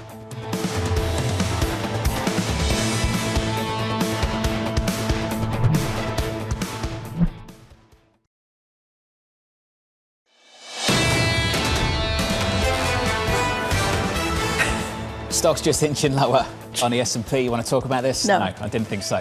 And the NASDAQ are just about unchanged. They definitely don't want to talk about what they were talking about in the commercial break, live on TV. Focus on the bond market, 2-year, 10-year, 30-year. On a 2-year right now. Yields just about unchanged, 468.37 on a 10-year, down a single basis point, 423.63. We'll keep going through some of the economic data for you this week. We'll talk about some of the supply coming from the Treasury as well. If you're just joining us, I'll go through the numbers again. It's worth it. They're huge. $63 billion of 2-year notes today. 5-year notes as well, $64 billion worth of 5-year notes coming to market. We get a 7-year as well, Lisa, tomorrow. $42 billion there. This is a lot of money. I mean, we're talking $150 billion of sales, more than that, of just U.S. Treasury issuance at a time where either candidate who wins the rematch that we had in 2020 is going to basically increase the deficit. So this raises a question: when do higher yields become a tailwind, or rather a headwind, to markets that seem really immune to anything that doesn't rhyme with Nvidia? And the fact that they haven't so far, does that raise the ceiling for potentially higher yields from here? Because typically a sell-off in Treasury markets is self-limiting. It causes pain somewhere else, and then you get the bid coming back in. Hasn't happened so far, has it? The only thing that will really curtail this kind of idea that maybe this is a market that can survive with 5.5% benchmark rates and that this is actually okay and not that tight, the only thing that could shift that narrative is true weakness. And we're not seeing that. If you're not seeing the weakness, maybe people start to realize, well, risk assets can keep rallying because this isn't that tight in any case. So that's the real threshold for me. When do we start to say, no, these conditions are restrictive, we just haven't seen the pain yet? And that, I think, will be the tipping point. Subhadra Rajapra of SocGen joining us in about 15 minutes' time on why she still thinks this Treasury market might be a buy-the-dip market. We'll discuss that in just a moment. Let's finish on this. Bit of dollar weakness over the last few days, including against the euro this morning. The euro is positive against the dollar by about 1/3 of 1%, 108.53. Under surveillance, your top stories: a busy week of US economic data on deck. New home sales kicking things off today, but the key data point, core PCE deflator data, will be released on Thursday. The Bloomberg survey calling for a jump on the heels of a hotter than expected January inflation print. Get claims as well, and I think we should probably sit on claims again, Lisa. Claims were just exceptionally low on Thursday, and we were discussing Nvidia for obvious reasons, but still exceptionally low. People are ignoring the fact that the labor market is not cracking, that inflation isn't fading as quickly as people had previously expected, and we see an otherwise resilient economy that some would even say is reaccelerating in certain parts. How do you square that with the idea of immaculate disinflation, which was the linchpin of the rally that we saw at the end of last year? Something isn't squaring, but people are moving on. We had a brilliant conversation with Jens Nordvig of Exante. He was talking about whether the Fed should set policy for Nvidia earnings. Sort of tongue-in-cheek, but I think bigger picture, ultimately, there's a lot of spending happening right now. Some big calls about a productivity boost, maybe sort of extending this cycle a whole lot further. There is the hopes and dreams of a new labor market on the heels of artificial intelligence. Nvidia embodies everything. It is sort of the holy grail of the labor market, is the holy grail of the equity market, it is the holy grail of a portfolio manager. For how long, right? We had Michael Schowell saying, this reminds me of the late 1990s. Yeah. Anyone who tries to move away from that, Kathy Wood, is going to get, kind of slammed with underperformance. It is a difficult moment. DC is just a constant stream of reality checks at the moment. Here's the latest from Senate Majority Leader Chuck Schumer, warning of a looming government shutdown as efforts to agree to a spending package fell short this weekend. Some government agencies are only funded through the start of March, with the remainder facing a March 8 deadline. Schumer, Minority Leader Mitch McConnell and Speaker Mike Johnson among the policymakers set to meet with President Biden tomorrow in a bid to avoid the shutdown. So, AMH, can we avoid that government shutdown? Well, no, let's see. We have to read the tea leaves after this meeting. The president, by the way, will be in New York today, so be careful if you're taking cabs and you want to get to somewhere on time. Listen, what comes out of that meeting will be twofold. One, we'll get an update on potentially if we will hit a government shutdown. A partial one, because it's only some agencies that would lose funding March 1st, the remainder come March 8th. And then, of course, what happens to that foreign aid that's stalled. Speaker Schumer made a huge push for that over the weekend, actually traveling with a congressional delegation to Ukraine. But so far, Speaker Johnson doesn't want to take up that vote on the floor. I've got one question. What time does he arrive in New York? Sometime this morning, downtown. That's all I want to know. Remember when the former president would come to town? Gridlock. Got to take the subway. Honestly. Exactly. Thank you. Just meet in Queens. Yeah. Well, he's going to land in Queens, but then, he's going to take the helicopter downtown, and then they'll be... Just stay in Queens. I always thought they should just sort of stay in Queens. Move the UN to Queens. Move it all to Queens. Or people like Jonathan Ferro could take the subway. Part of a regeneration effort over in Queens. When was the last time you were in Queens? I was in Queens on the way to the airport last week. There are a lot of wonderful things. So similar to the president. For AT&T customers. Really important story I should probably shift to.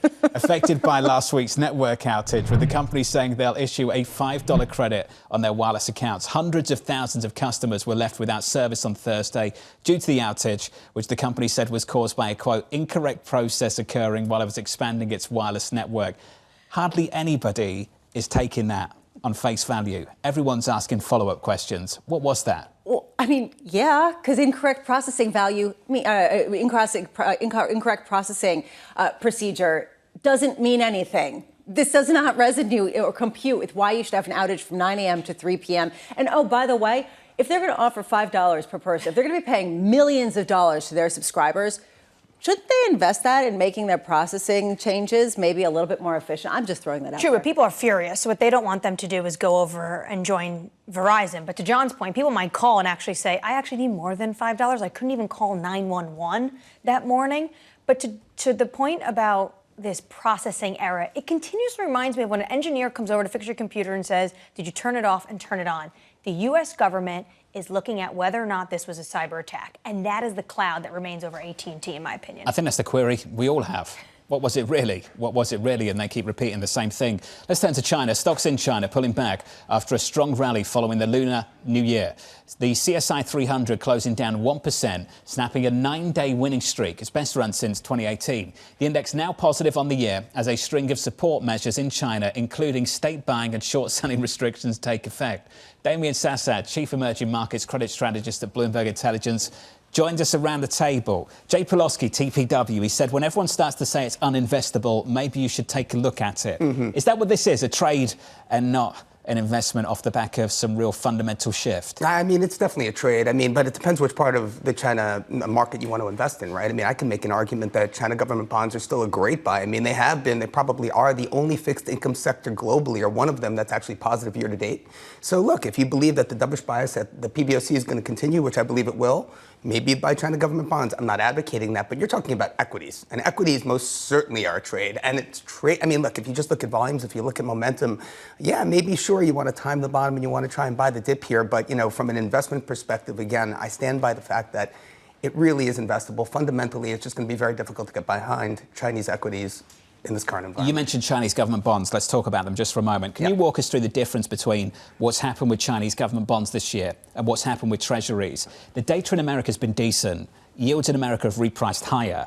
If you're hoping that China's going to pick up sometime soon, is that the message that bond market in China is telling you at the moment? You know, Jonathan, it's a great question. It's about the currencies. I mean, we're talking about, you know, why risk assets, why things haven't reacted the way. It's because the dollar bulls haven't really gotten their bullish move yet. And so what you're seeing here with the PBOC with China and with the fact that officials are basically able to kind of manage that currency and not let it break that far below 720, call it 725, you basically see sort of a floor under the currency, which allows CGBs to deliver a positive return in dollar terms.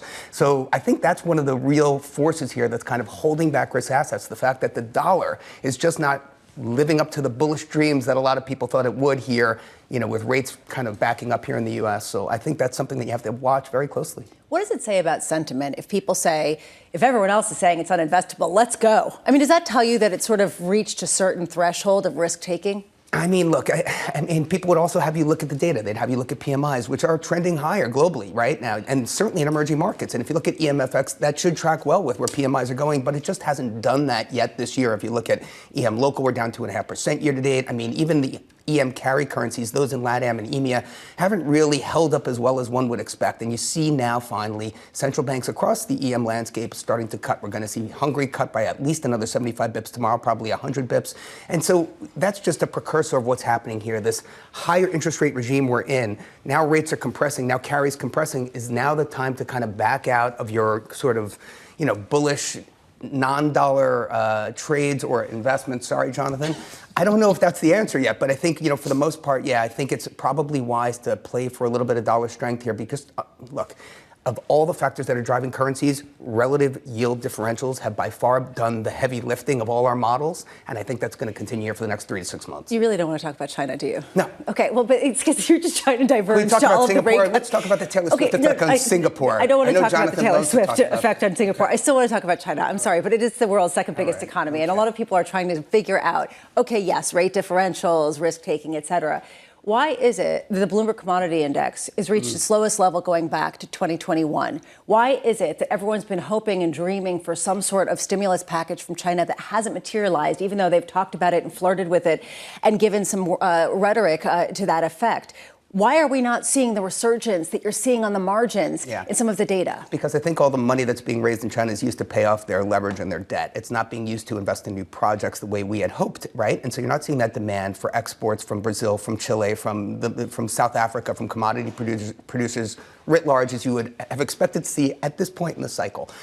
We're hoping that will change. I mean, we're looking very closely at Taiwan and Korea trade data, right? Because look, let's be clear, we have Korea data out on Friday, I believe. You expect imports to decelerate, exports should accelerate. That should be good for the current account balance. It should be a sign of a bullish momentum into tech stocks globally. And then Taiwan also. Taiwan has done, their trade data is expected to pick up in January as well. Obviously with the Lunar New Year holiday, there should be a little bit of noise there. But I think, things writ large are improving at the margin. And I think, if you look at Asia, it's probably one of those kind of countercyclical plays because as the global growth picture improves, Asia with its low-yielding economies probably won't do as well.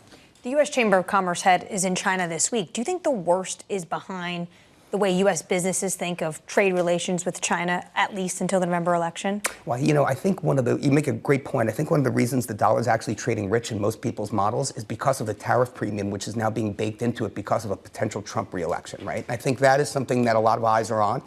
I mean, look, again, the verdict is still out, and I mean, you guys debate this far better than... Not much has changed between Biden and Trump tariffs on China. It hasn't changed. Well, I mean, and it's also, I just think it's the market's perception of it. And I think that's really what is changing. The markets are coming to grips with the fact that, these tariffs are going to get a little bit more rigid on China. Things are actually going to get a little bit tighter globally from a trade perspective.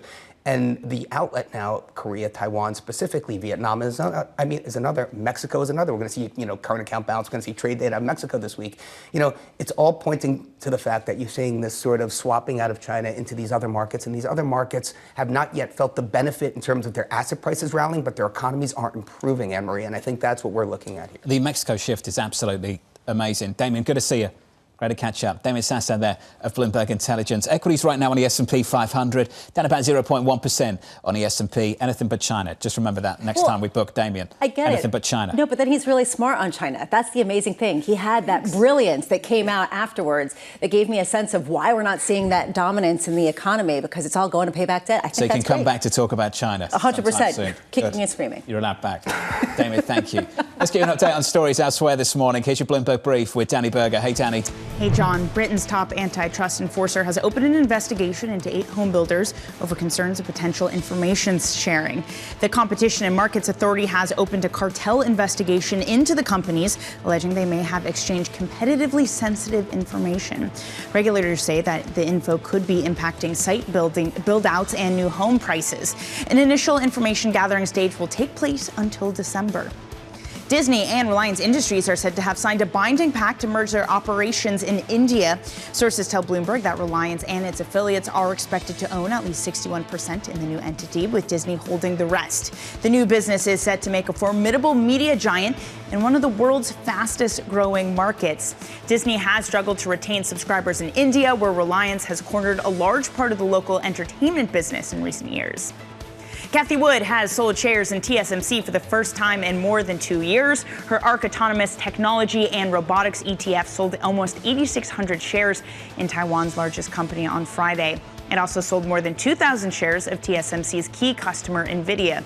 Wood is holding her trimmings in the global chip bellwethers as artificial intelligence frenzies intensify. And that's your Bloomberg Brief. John. Danny, thank you. Up next on this program, bond traders bracing for a busy week ahead.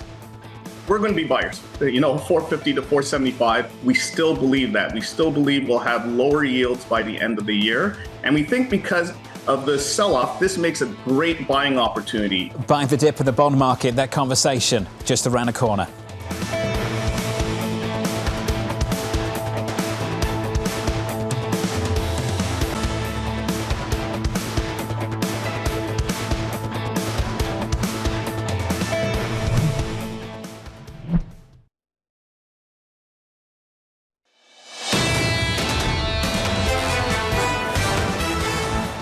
Live from New York City, equities pulling back by about 0.1% on the S&P 500, just a little bit softer after all the excitement of last week and the all-time highs that we saw close after close after close, even on Friday. Squeezed out, just a small day of gains. Yields a little bit lower this morning, down a basis point, 423.43 on a 10-year. Under surveillance this morning, bond traders bracing for a busy week ahead.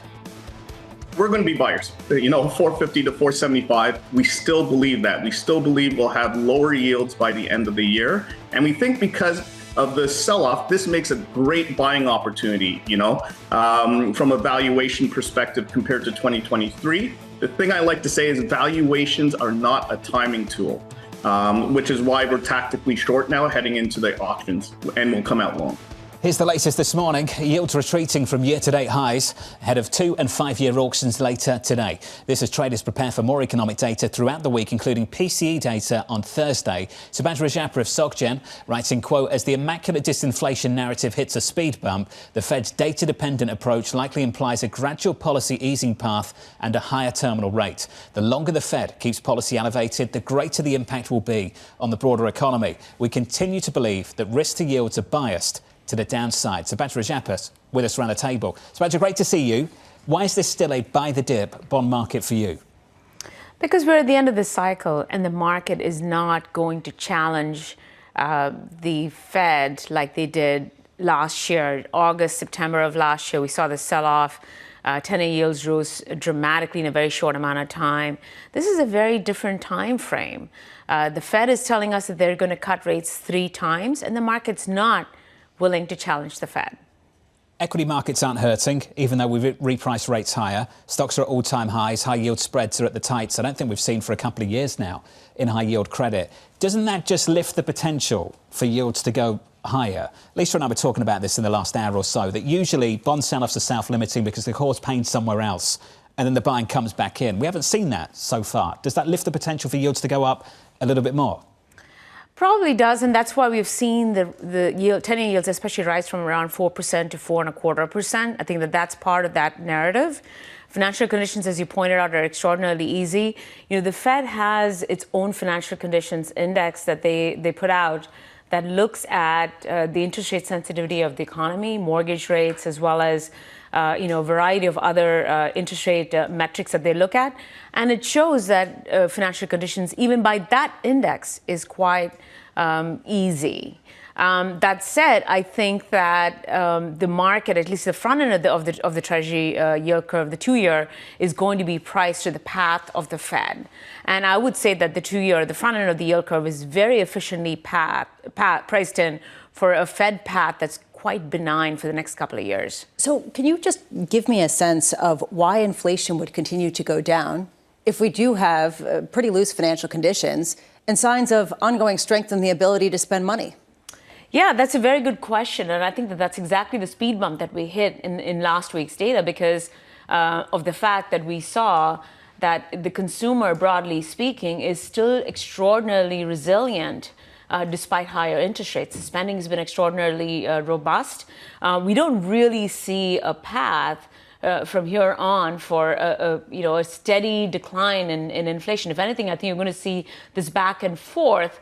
Although the broader trend from here on, I think, is towards very gradual decline over the next several years. I think 2.5% core PCE by the end of the year is attainable, but then getting from there to 2% is going to take a little longer. This is a reason why I thought it was really fascinating. Stephen Major over at HSBC came out with one of his major letters overnight. He was talking about how the bond market is being pulled around by the tails. You have the fear of something happening, not the conviction that it will necessarily happen. Right tails include geopolitical risk, unsustainable fiscal policy, and runaway inflation. The left side brings us deflation and hard landing risks. It seems like deflation and hard landing risks aren't in the cards when we take a look at some of the data that's been coming in. So why doesn't that mean that yields are a whole lot higher if you're talking about the other side of this, which is the inflationary aspect? So, yes, there is on the one side, you have the inflationary aspect, but the longer the Fed keeps rates higher, I think the higher the odds that we see a meaningful slowdown in growth, as well as decline in pressures and in growth pressures in general. So that's a point that I think Jefferson, the vice chair of the Fed, made last week, which is that the Fed always responds when growth starts to decline. So I think that that's always in the back of the mind of investors as well as the markets, is that even though inflation is a concern, with inflation having declined quite meaningfully over the last year, if there's a decline in growth, the Fed is going to respond. And the Fed is locked and loaded. So if there is a meaningful slowdown in growth, I think they're going to cut rates. Lisa went through the numbers a few times already this morning. Let's do it again. $63 billion of 2-year notes. 5-year notes today, $64 billion. Tomorrow, 7-year notes, $42 billion. Does supply matter anymore? It does, but there's a lot of cash on the sidelines, and investors are finding ways to put their money to work. You look at the equity markets, like you pointed out, it's at all-time highs. High yield spreads are tight. IG spreads are tight. So this is a very good diversification for investors that are already heavily invested in all these other asset classes. And you look at 2-year yields in the context of year-to-date highs, it is a buying opportunity. So that's where I think that you're going to see this demand come into the bond market, regardless of what the fundamentals would say and the potential for perhaps even higher yields from here. What I'm hearing from you is that the idea of the Fed put is basically making it a risk on no matter what happens in the actual economy. Risk on when it comes to buying bonds, risk on when it comes to buying riskier credit, risk on what we see in the stock market. Do you agree with that? That's how it's been playing out so far. I think you're going to start seeing the weakness in the data appear from here on. We expected it in the first quarter. It doesn't look like it's materializing. But in the upcoming quarters, with interest rates staying as high as they are, you should start seeing some weakness in some of the data sectors. You're seeing delinquencies rise. You're seeing retail sales, for instance, starting to come under a little bit of pressure. So you are going to see the consumer come under pressure with interest rates remaining as high as they have been for as long as they have been. Lindsay Piegser of Stifel tried to make the argument earlier this morning to us that consumer balance sheets are strong and there's space to lever up. Do you not agree with that? There might be space to lever up. I think it's, to me, the way I view it is it's a haves and have-nots economy. There are some investors who can, and they have the bandwidth to do that. And then you have the cohort, perhaps those are the investors that are 40 and under, that are paying student loans, have these credit card delinquencies, are seeing delinquencies in auto loans that are going to come under pressure. So you do have a bifurcation in the economy. Some sectors of the economy are doing well and others are not. And that's really where you're going to see the pressure. Do you not buy that January then was just seasonal? Is it a blip? You actually think that there's pressure on this consumer? There is, and I think that the longer interest rates stay high, you're going to see the pressure build up, especially in sectors like housing and auto loans. I mean, I think that you're seeing a decent amount of pressure already. You are seeing some easing of conditions there because interest rates have come down from 10-year yields around 5% to 4.25% now. But broadly speaking, consumers are not able to buy homes like they did several years ago. So the housing market is still under pressure. There's not enough supply, and housing prices are still relatively high. So there are certain sectors of the economy that are coming under pressure. It's just not broad-based in all sectors. And I think that that'll come over time with interest rates remaining high for longer. It's just the problem with the US economy is people with 3% mortgages who won't sell their home. They can't because they can't move. You know what? I actually think that's a feature of our economic strength is that people were able to get 3% mortgages and they bought beautiful homes that they absolutely love and they've got no desire to move whatsoever. Yeah. And I just want to say that, they're what's upholding this economy. Sabatra, this is personal, just so you know. This is highly personal. Highly personal. Sabatra, good to see you. Sabatra Sheffer of SocGen. Thanks. We'll talk more on the commercial break in a moment. Every time we talk about weakness happening in the labour market, I look at claims, 201 last week. And what we heard from Lindsay Piegser was that you actually see real wages getting positive. So it's not just the stimulus payments. It's now that people are getting real money. And yeah, levering up, sure, but off 30-year lows in terms of their debt overhang, which is where maybe the potential comes from. Another round of jobless claims about 3 days away, coming up on Thursday. In the next hour, Jim Bianco of Bianco Research, Mark Giannoni of Barclays, and Bloomberg's Mike Shepard and Mark Gurman, all joining us to talk politics and Apple. From New York City, this is Bloomberg.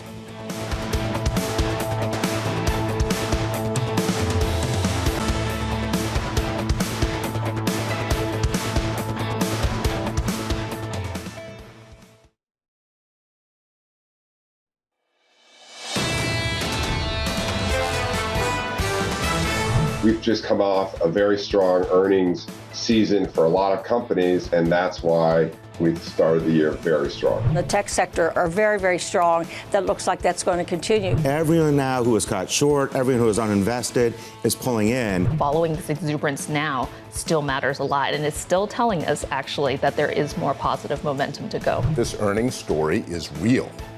It's real.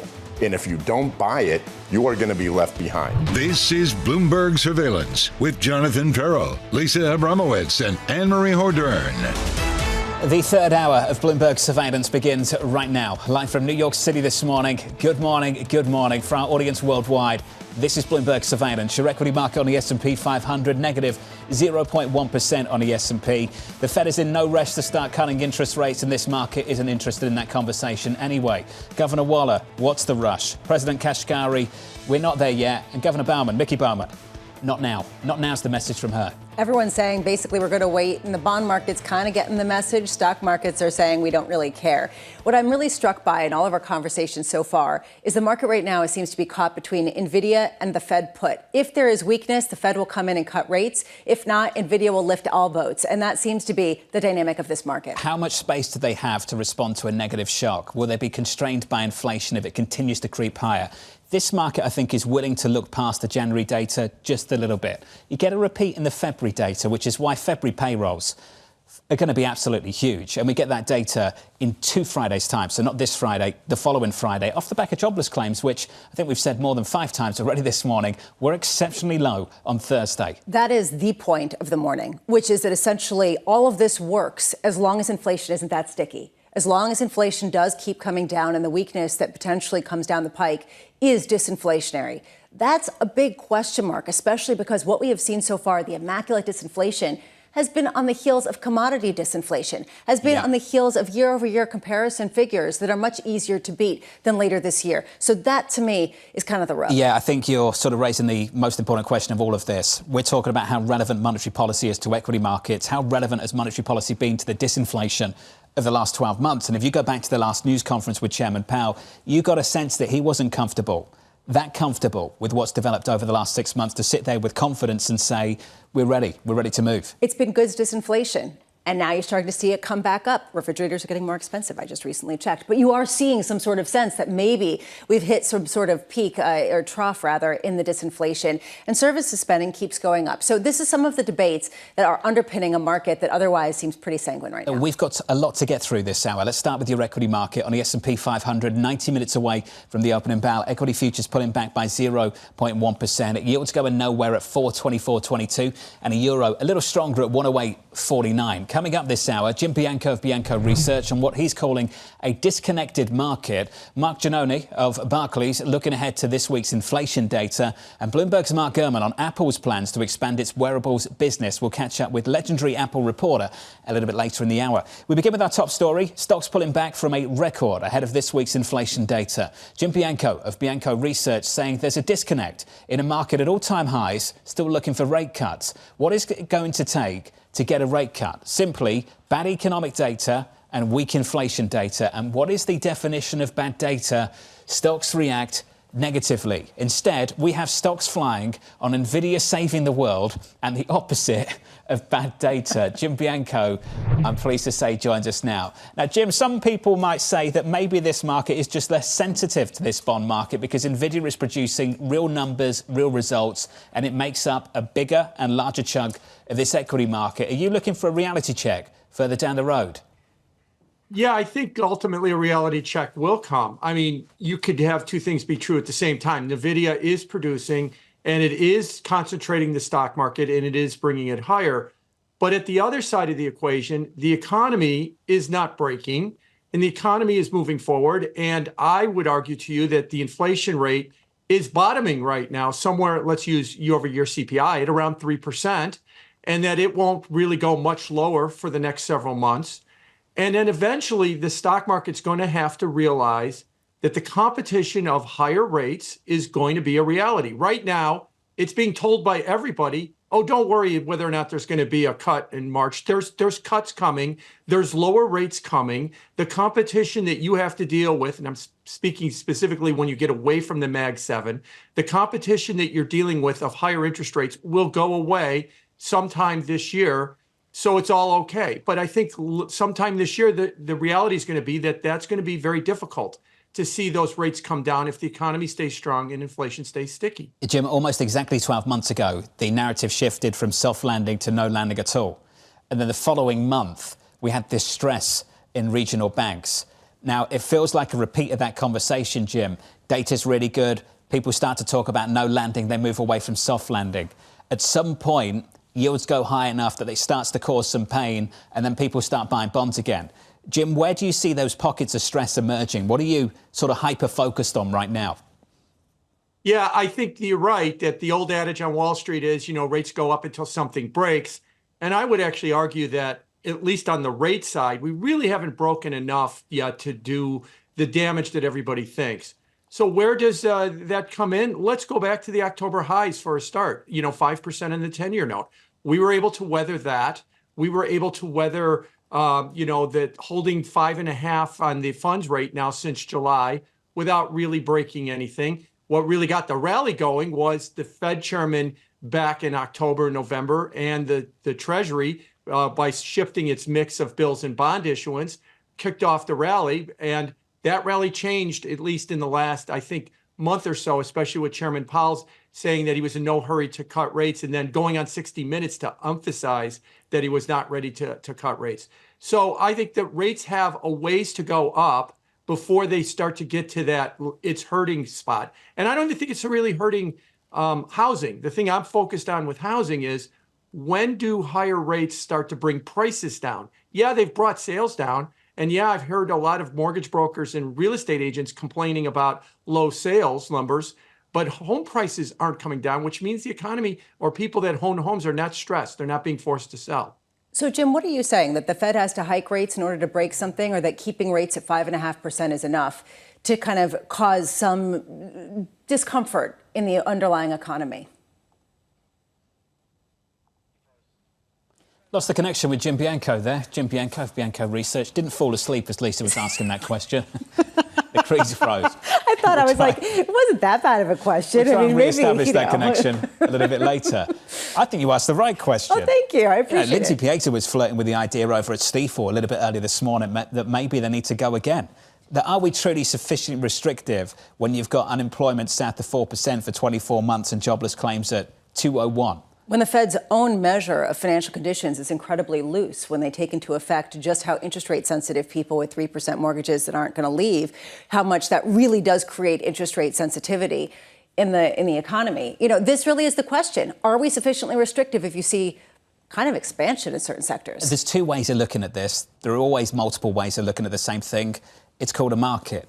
At the end of the day, he thinks this is a rational exuberance. At some point, the market has to start paying attention again to what is developing in the bond market, which is a 50 basis point repricing at the front end of the curve. Dave Pawlowski at TPW, way more constructive on the stock market because he believes we've seen a handoff from a Fed-driven market to one driven by earnings. And on the S&P 500, the bulk of it is tech, and tech is still delivering and printing money. When do earnings fall off as a result of restrictive policy? And I actually am curious. I think we've got Jim reestablished. I think he's back. He didn't fall asleep. No, he's back with us. But that's what I was asking. You're back. And I'm wondering, is that sort of what you're thinking, that we have to stay at 5%, say on the 10-year yield, for a prolonged period of time for things to break? Is it somewhat higher? Does the Fed have to hike rates again? No, I don't think that we're right yet at the point that they have to hike rates. I was kind of in the 0 to 2 cut camp at the beginning of the year, and I'm more closer to the 0 camp, no cuts, for right now. I think that higher for longer is good enough. Are we going to flip over, like Larry Summers has been talking about, the possibility that we might have to see more rate hikes this year? I mean, I wouldn't rule it out, but I would say that the probability is less than 50% right now. But, I think the real thing that we have to keep in mind is these rates, these level of rates aren't hurting much. They're really not, they're not dragging the economy. They're not dragging earnings. And you could argue, if you look at inflation, that inflation is not really in a last mile mode on its way to 2%. I think it's really almost done, at least on a year-over-year basis, going down, and that is not what the Fed is looking for right now. They're looking for 2% inflation, and they're looking for signs that the economy is unmistakably weak before they react by cutting rates. And they're just not getting that right now. Jim, I want to give it credit where it's due. You made this call coming into the new year. I want to be very clear with our audience about that. It's not like you're looking at the recent data and saying inflation is bottoming out, not topping. This is something you were looking for at the end of the year, coming into the start of this year. Jim, can you tell me then, if you think we're finding a floor for inflation, where do you think it's going to level out? And ultimately, do you think it can climb from here into year end? I think it's leveling out right here. Let me use year-over-year CPI headline. It's somewhere around 3%. Maybe it hits 2.928. I understand we're at 3.1, and that doesn't give me a whole lot more room. The base effect, meaning that the numbers after February's number get very, very low. You drop 1/10 and 2/10 from a year ago, and all you need is a 1/10 or 2/10 to keep it at near 3%. Gasoline prices have moved up so that while the February number that we dropped from a year ago was large, we've got higher gasoline prices to push it up as well. And I've been one that has been arguing that on the shelter or the housing aspects of inflation, that those numbers are going to stay sticky. They're not going to come down as fast as everybody thinks. We saw that in January when owner's equivalent rent jumped to 0.6. You add all this up and you're looking at potentially being in the high 2s, probably in the low 3s, all the way through the end of the summer with inflation. And if that's really what's going to happen, I can't see the Fed declaring victory in that point and cutting rates. Now, they maybe won't hike them, but a market that was pricing in 7 rate cuts a little over a month ago might be looking at like none to 1 before the end of the year, and that will come as a big surprise to it as it starts to understand it. We've priced out about 4 of them without a splash. That's what's amazing, Jim. You've ran from one side of the boat to the other without a splash. High yield spreads have got tighter, not wider, and credit spreads are even tighter now than they were a week or so ago. Lisa, it's amazing. It's this idea that either the strength continues that supports risk or the Fed will step in. And I think the difference that Jim is talking about is maybe they're not going to step in nearly as quickly as people think. Jim, great to catch up, buddy. Jim Bianco there of Bianco Research. Did you notice Jim's strategy to deal with a tough question from Bramo? Shut your eyes. Shut your eyes and hope for the best. Freeze. Yeah, exactly. Just pretend the line's gone down. Do you remember that guy? Do you remember that clip of that guy that was asked, what does that company do? And he just went silent and pretended there was a technical connection. It was a problem. That's amazing. That was actually really popular during the pandemic. There were all these videos. Just pretend the line went down. Where they would pretend that they kind of froze so the teacher wouldn't call on them, and then there would be like a cat walking in the background. With school? Yeah. Oh, that's great. For remote learning. I love that. Lots of creativity. I love that. Jim, thank you, buddy. Equity futures on the S&P 500. Totally unchanged here. Let's give you an update on stories elsewhere this morning. Here's your Bloomberg Brief with Danny Berger. Hey, Danny. Hey, John. A powerful Charles Koch-backed network announced it will no longer fund Nikki Haley's presidential campaign. It's a major reversal. Much of the Republican donor class had thrown its weight and money behind Haley as an alternative to Donald Trump. Haley was defeated in her home state of South Carolina over the weekend with a 20-point loss to Trump. Haley has vowed to stay into the race until Super Tuesday on March 5th. Goldman Sachs has won $1 billion of a private credit deal with Mubadala. They plan to invest in the Asia-Pacific region with a focus on India. The head of direct lending at Goldman's money management unit said, quote, "We want to partner up with investors who have Asia exposure, and they want to go with a platform that has experience and track record." Ryanair has warned it could be forced to pare back its schedule during the peak summer travel season due to delays in Boeing jet deliveries. Ryanair may receive fewer than 40 Boeing 737 MAX jets before the end of June. The airline originally wanted 57 between summer of 2023 and 2024. CEO Michael O'Leary warns that aircraft shortages are likely to drive up European fares this summer. And that's your Bloomberg Brief, John. Danny, thank you. Choice words from Michael O'Leary. I suggest you Google them to find out the actual language that was used. Up next on the programme, yet another shutdown in sight. I think we have a government shutdown coming at the end of this week. Huge policy implications on a defense bill, a tax bill looming out there. DC kind of one takes over the other at various points during the year. That conversation up next.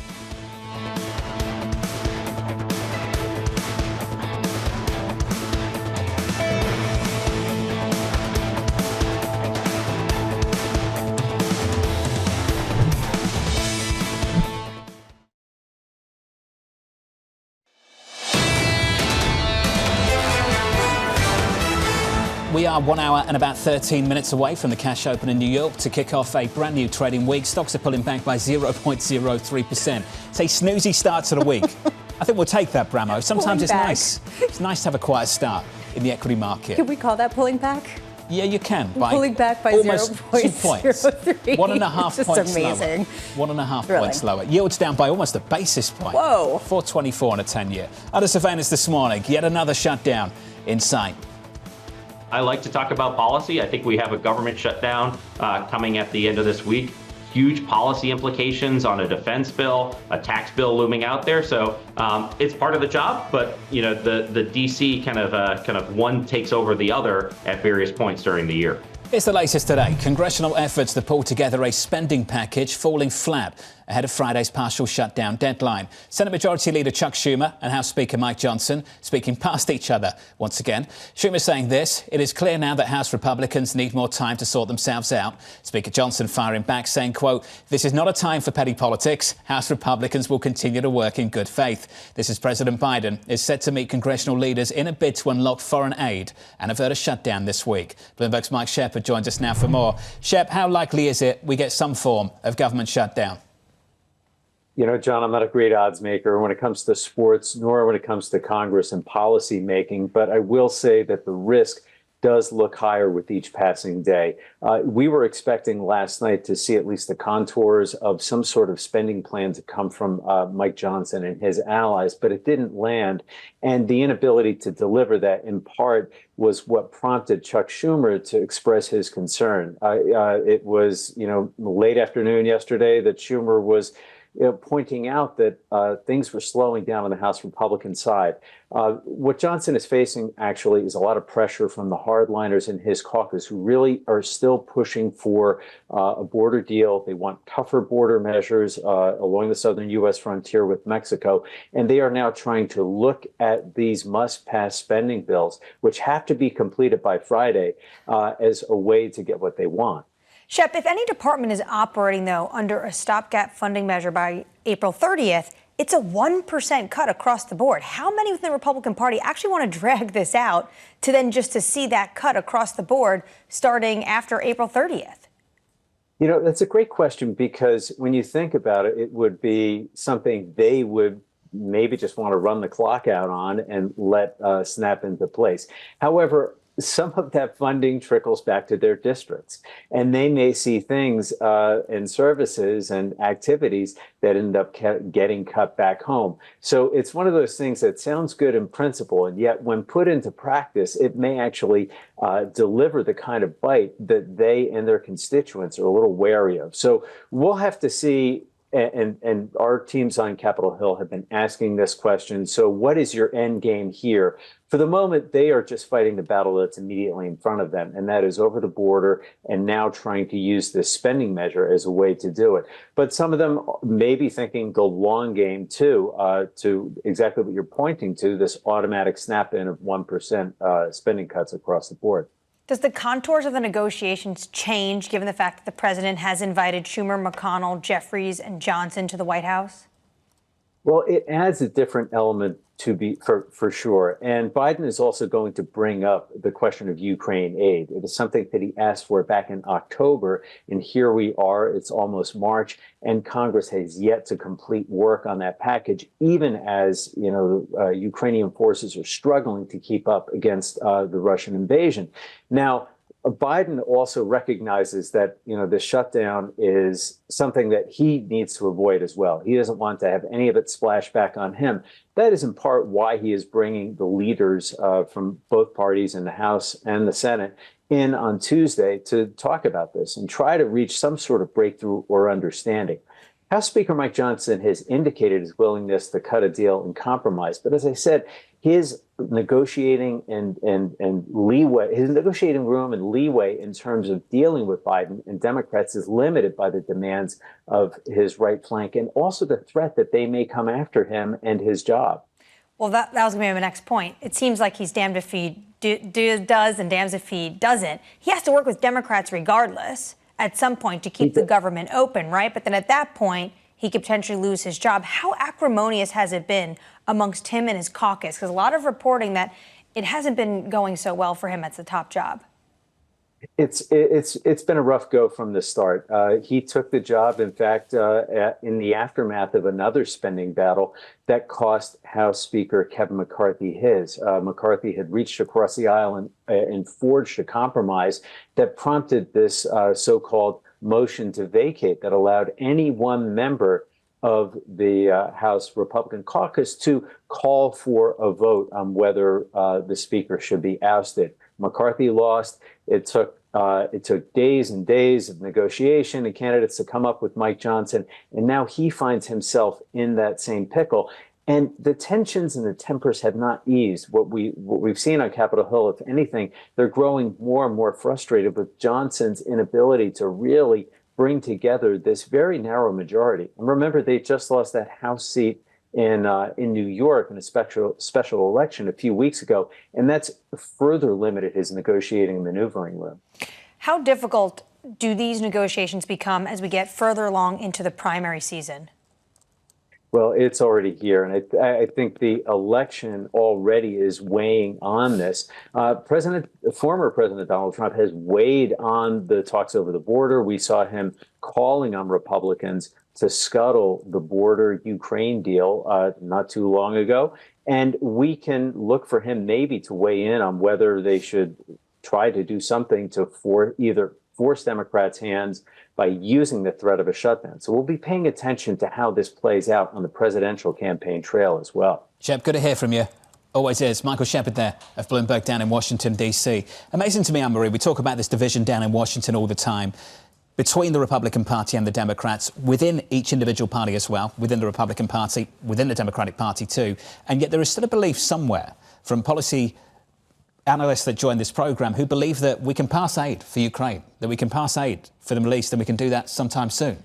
Well, because many are saying that if you look at the numbers on a bipartisan basis, if you were put it on a clean vote up or down on the House floor, Ukraine aid would pass. The issue is getting it to the floor and what that means for Speaker Johnson as he deals with the right flank of his party. I'm just wondering how Michael Johnson's going to do this, because there's this question of how he's not going to face the same fate as his predecessor, how he's going to wrangle a group of people who are making it their campaign pitches to say no to everything at the same time while still seeming like he's part of that flank. The pressure is just as high, yet the margins are even smaller this time for him. Much smaller because of New York 3, as Mike Shep was just talking about, Tom Suozzi grabbing Santos' seat. Also, you have to think April 30th, based on the deal Biden did with former Speaker McCarthy, there's a 1% cut across the board. How many fiscal conservatives are saying, run out the clock till April 30th, no deal, and then we get a cut across the board? But then you have the defense hawks in the Republican Party who say that is not going to be good for the defense budget. Well, that's enough excitement. Pull up the S&P 500 futures.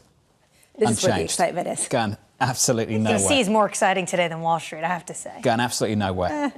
Coming up next on the programme, Mark Giannone of Barclays on why he thinks the Fed will cut 3 times this year. We'll get into that in just a moment. Here's a state of things for you right now cross-asset. Equities going nowhere. Bonds are going nowhere. The 2 years just south of 470. We're going to go somewhere this week. We've got a lot of economic data, Lisa, a lot of Fed speak, and a ton of Treasury issuance as well. Yeah, we're talking about 2-year and 5-year auctions today. $63 billion and $64 billion, and tomorrow $42 billion. Tons of stuff coming to market, and will it matter? It's real money. It is real money. It's real money. Peter Chi of Academy thinks that deficit, that supply, those forces will reassert themselves as this year progresses. We'll see. Live from New York City this morning. Good morning. This is Bloomberg.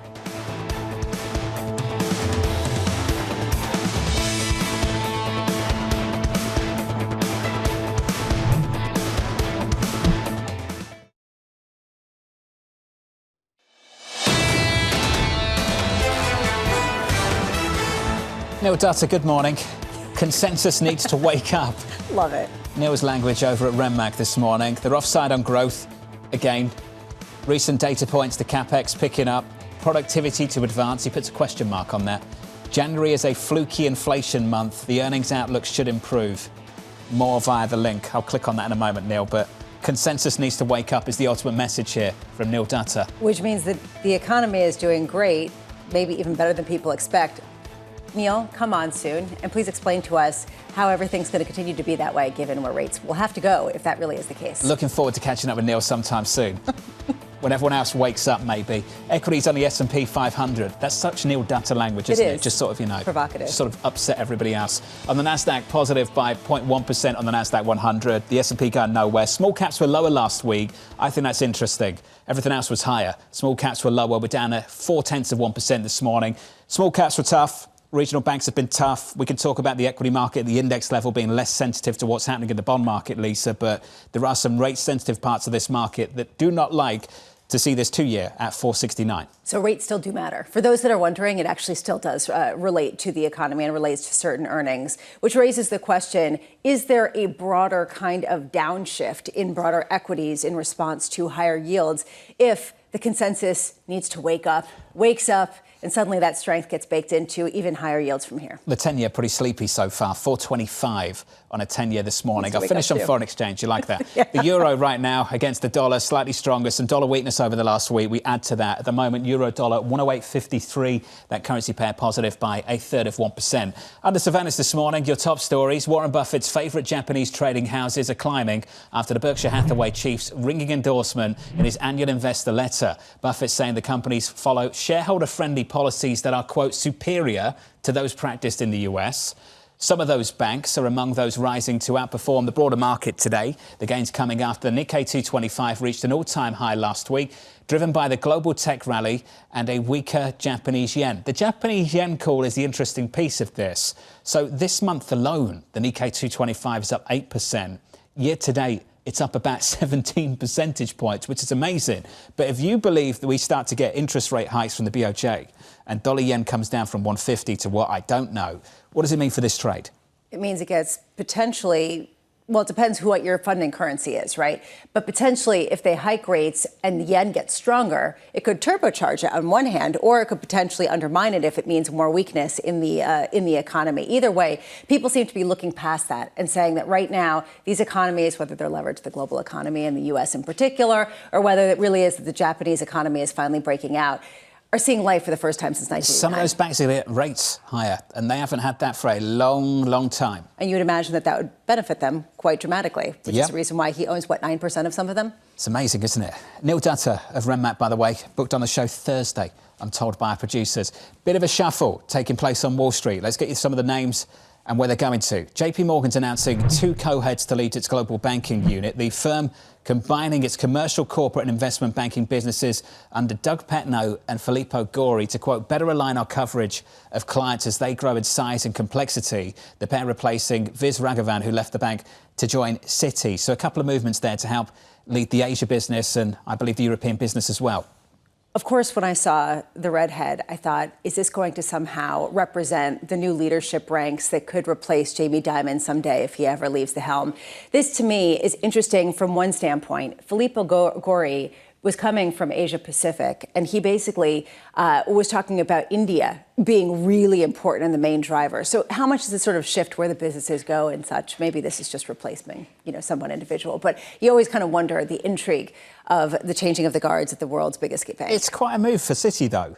That's quite a catch for Citi. That's not what you would consider to be, at least over the last 10 years. Top-tier bank on Wall Street's been JP Morgan. For them to poach someone away from them is pretty impressive. So I don't like to speculate, but to speculate, there is this question of how much is it the leadership ranks have been very difficult to penetrate at JP Morgan, where there's sort of a lock at the top, and even at the ranks below. At Citigroup, there's a complete shakeup going on. It's a new leadership. It's a new kind of feeling of a reorganization. So how much is that a lure for certain talent that wants to really put their stamp on something? I think that's absolutely key. And if you could have a conversation with Jen Peepsack and Marianne Lake, maybe they'd tell you. But I imagine on the record they might not go there. A slew of economic data coming out this week, you could try, including the Fed's preferred inflation gauge, the PCE deflator on Thursday. Bloomberg Economics estimating core underlying inflation rising month over month, marking the second straight acceleration for a gauge that's mostly been receding the past 2 years. Other data out this week includes durable goods, fourth quarter GDP, weekly jobless claims and consumer sentiment as well. Looking at all of that is Barclays chief US economist Mark Giannone saying this: the data released since the January FOMC meeting, in particular the solid increase in January CPI, likely reduces the FOMC's confidence that a sustained return to 2% inflation is in train. We think the FOMC will need to see several months of good data before starting to cut. We expect conditions will be in place for a first rate cut in June, but this is predicated on a gradual moderation in inflation. Mark, I'm pleased to say, joins us around the table. Mark, good morning to you. Good morning, John. Are we going to get that gradual moderation in inflation this week? I don't think we are going to have it this week. This week we predict also an increase of 0.4% in the PCE inflation month on month. So that's going to be a substantial reacceleration compared to what we have seen in the recent month. But going forward, we expect the trend downward of inflation, broadly inflation measures to come down. So remember that PCE inflation has been particularly low over the past 6 months or so. Up until December, it averaged an annualized 1.9% for the core PCE measure. We think this is going to move up a little bit, so firm on the PCE, but the overall inflation trend is turning down. Can you just frame that for us? How big is the spread right now between PCE, Fed's preferred gauge, and CPI, which gets all the headlines? How big is that spread at the moment? So the spread is over 100 basis points, was like in December 130 basis points or so. For the 6-month annualized. And this is an unusually large spread. So we expect that to gradually come down as some of the PCE, the pressures that we see on the CPI actually are moderating. And on the PCE, we see some of the component actually firming a little bit in coming months. So we expect that spread to gradually come down. So what gives you confidence that this disinflation isn't transitory? And if your head is spinning, that basically we're going to get some sort of stickiness to the Jim Bianco view of 3%, and that will be the bottom of inflation before it climbs back up? So I don't think 3% is going to be the bottom of inflation just because the Fed won't accept that. And if it were to stay at 3%, I think we should be prepared for rates to stay where they are for a long time or even go up a little bit from where they are. So I don't think 3% is an option here. I think what we'll see is some gradual moderation in activity. In particular, the drivers of activity have been consumption, really the strength in demand there, in particular in consumption. So with the rates remaining elevated for some time, we think that consumption demand is going to gradually slow down, and that's going to diminish some of the price pressures. When do you start to rethink rate cuts at all this year? Well, I think if and when we see these inflation stalling at around 3%. So if we see the PCE inflation going up like more after the January month, let's say in February and March, we see some further acceleration in there, and we see the CPI inflation not coming down from where it is. So as I said, it annualizes at around 3.3, 3.4% over the past 6-7 months. If that remains as strong as that and doesn't diminish from here, I think the rate hikes are going to be on the table again. Do you think that right now, where benchmark rates are, and frankly the Treasury market, that conditions truly are restrictive if we're not seeing that weakness? So the Fed says that they think that they are very restrictive. I believe that they are restrictive, but not very restrictive. So if you think about the natural rate of interest or the equilibrium interest rates that would bring the economy back at full employment and maybe with inflation in line with its target, that natural rate of interest would be around, we would think 5%. So that means 2.5% maybe real rate in the short term and 2.5% in inflation expectation. So a Fed funds rate at 5.25%, 5.5% is restrictive, but not particularly restrictive in that respect. Now we expect this natural rate to gradually come down in coming quarters as the economy slows, and we expect the inflation as well to move gradually down as well, so that longer term we would be closer to 3% probably than the current level. But we think that policy currently is somewhat restrictive, but not particularly so. What's the real world evidence for that? Looking at outcomes, consequences, where do you see that? What's the greatest piece of evidence that they are restrictive? Well, they are a bit restrictive, but I think consumption is very, very strong. And I think one feature or one source of strength here for consumption is these persistent feedback loop we've seen between a very tight labor market that keeps generating jobs every month, it keeps generating income every month, and that income basically fuels consumption. And consumers then turn around, buy all sorts of goods and services, and keeping sort of pressure on labor demand strong and pressure on prices still pretty elevated.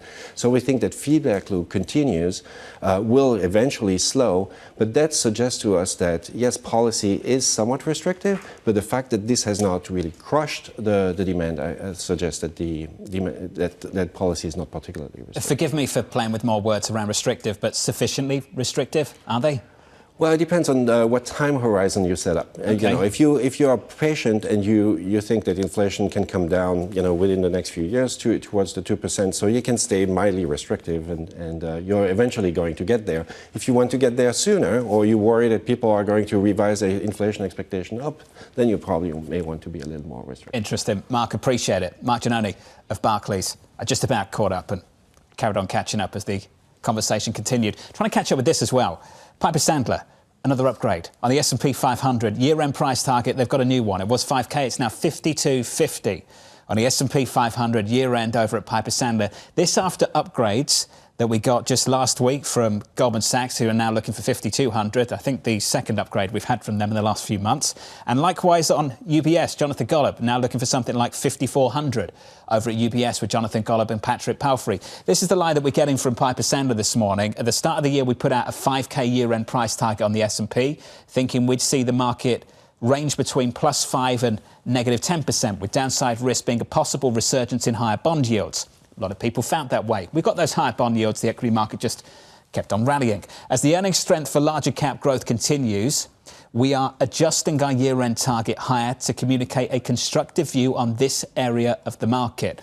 Because they go on to say we do not have as bullish views on areas of the market that do not have rising earnings estimates, namely small caps. And small caps last week, Lisa, where there was a little bit of trouble. There's a nuance here, or basically you can have a segment of the market that continues to fall off even as the rest continues to rally. But this really goes to what Max Kettner was talking about as well, which is why he shifted his view to be not underweight necessarily some of the risk assets.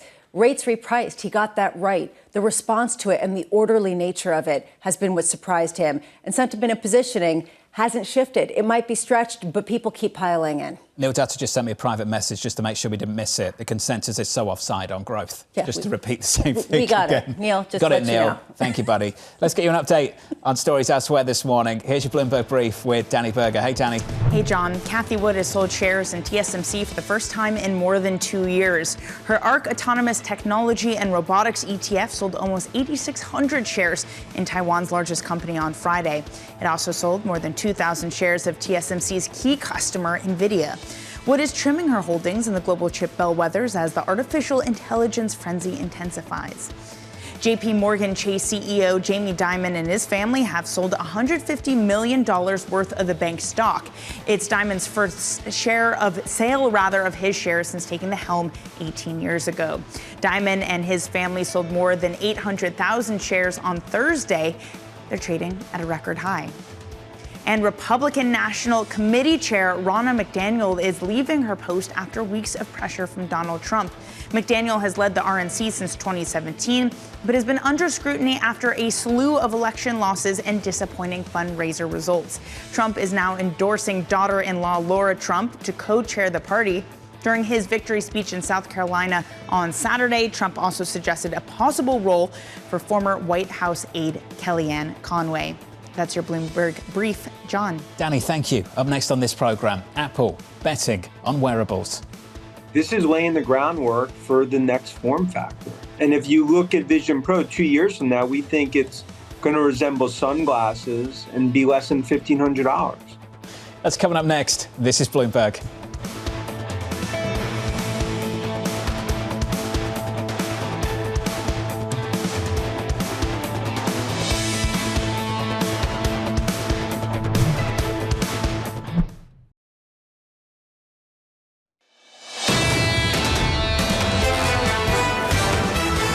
Nvidia check for those of you that want it. The stock is up by a little more than 1% in pre-market trade, and the cash open about 44 minutes away.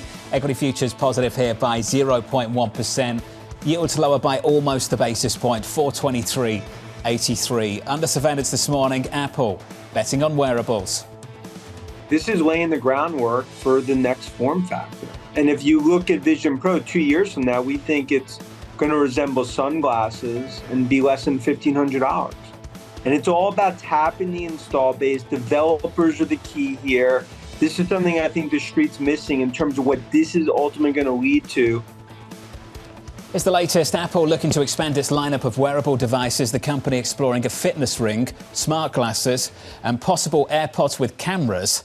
This comes in the wake of mixed reviews for its 3500 Vision Pro headset. Competition in the wearable space heating up with competitor Samsung debuting its first health tracking ring at the Mobile World Congress underway in Barcelona. Bloomberg's Mark Gurman joins us now.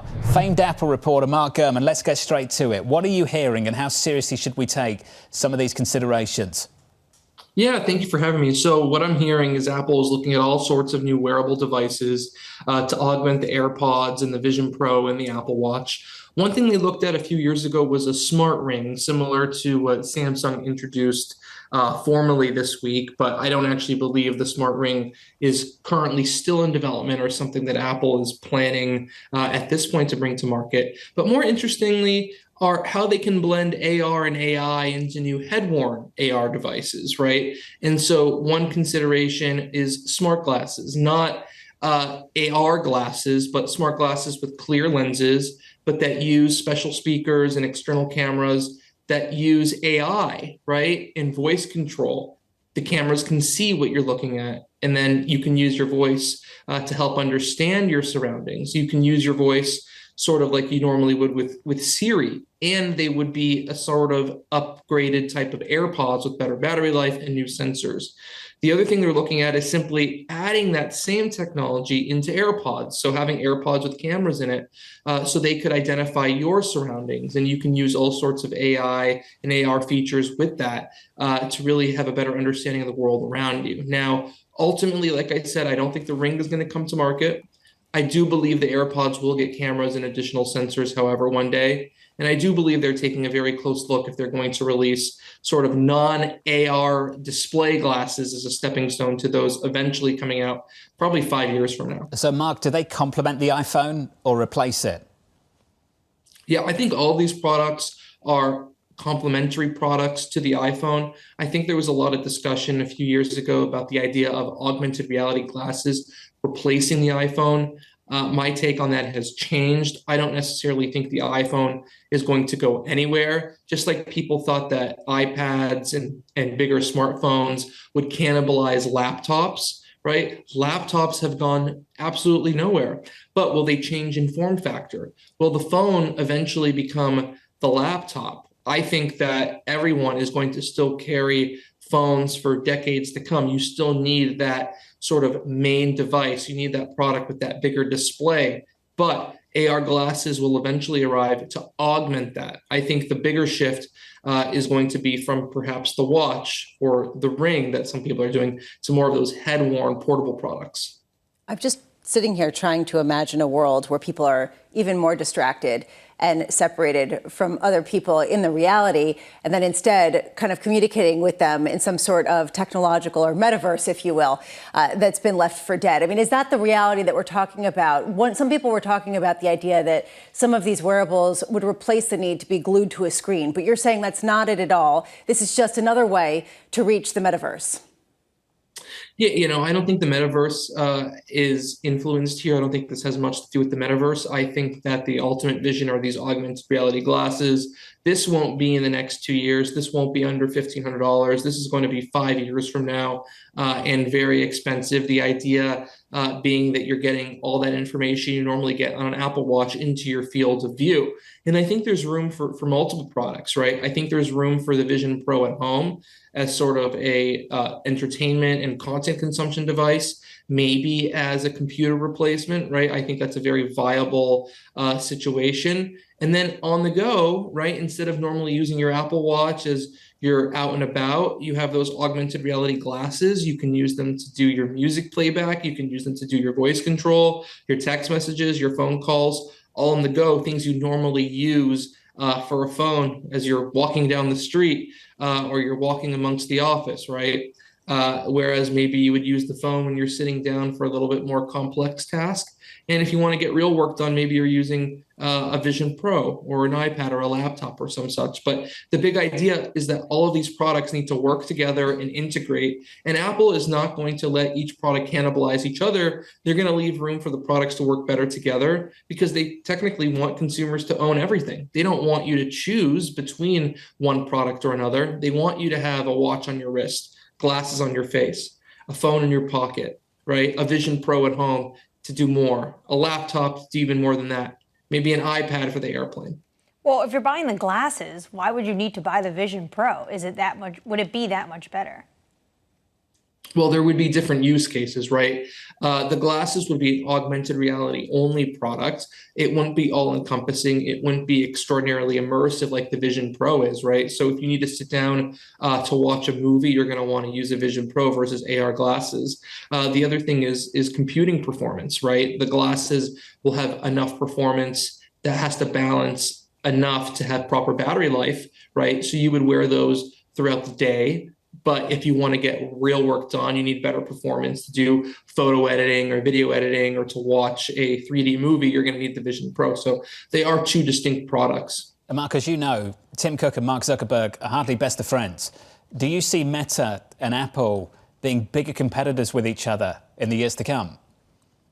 Absolutely. I think that Meta has taken sort of the Android and the Google role in this, XR world. Android has not shown their XR version yet. I expect them to do that this year at the earliest, by next year, in the beginning of next year at the very latest. But certainly, the big approach that Meta should be taking is looking to license some of their hardware patents, some of their expertise, some of their operating system to third parties and get the Meta operating system and Meta services and platform onto as many third-party devices as possible, just like Android did with their smartphone approach. And Apple is going to continue to release their own first-party devices and create everything, in-house. So yeah, I certainly see them in a battle for years to come. Meta is way closer than Apple to bringing AR glasses to market. Apple is probably 5 years, from now.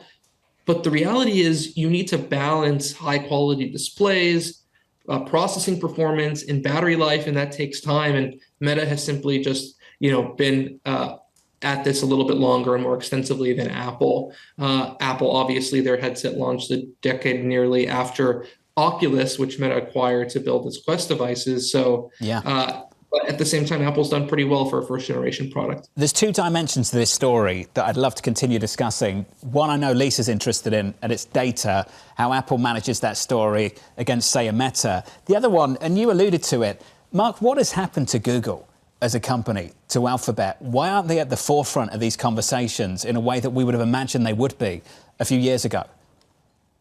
Yeah, the Google question is certainly an interesting one. It is a head scratcher. They had such a stronghold over the smartphone market with Android, and it is a big, colossal failure for Google. I think that they completely missed the boat on an augmented reality or virtual reality or mixed reality operating system. They worked on it for many years. They were really at the forefront of this, but they've really missed out. What they really needed to do was sort of create this XR equivalent to Android and license it to as many headset makers as possible. Right now, they're working with Samsung on a mixed reality headset for release, I believe, early 2025, that they believe will compete with the Vision Pro. But at this point, I think it's too little too late. Their best bet, and I don't anticipate this necessarily happening, is figuring out a way to partner with Meta and going in it together with Meta, because they are so behind at this point. Now, one fun fact is that the Meta XR operating system is based on Android. So a lot of the underpinnings are there. It's just about how they decide to bring such a partnership to market. And in terms of data collection, the interesting thing about Apple is that what you're seeing on the device is kept on the device, whereas we're not sure how Meta is handling that data. Hey, Mark, I've got to go. Fascinating. Thanks for getting up early on the West Coast. Mark Gurman there of Bloomberg on Apple and the latest in tech. Coming up tomorrow, don't miss this, Katrina Dudley of Franklin Templeton, Guy Labat of Jenny Montgomery Scott, Dana Peterson of the Conference Board, and the CEO of Tanga Factory Outlook Centers. From New York City, this is Bloomberg.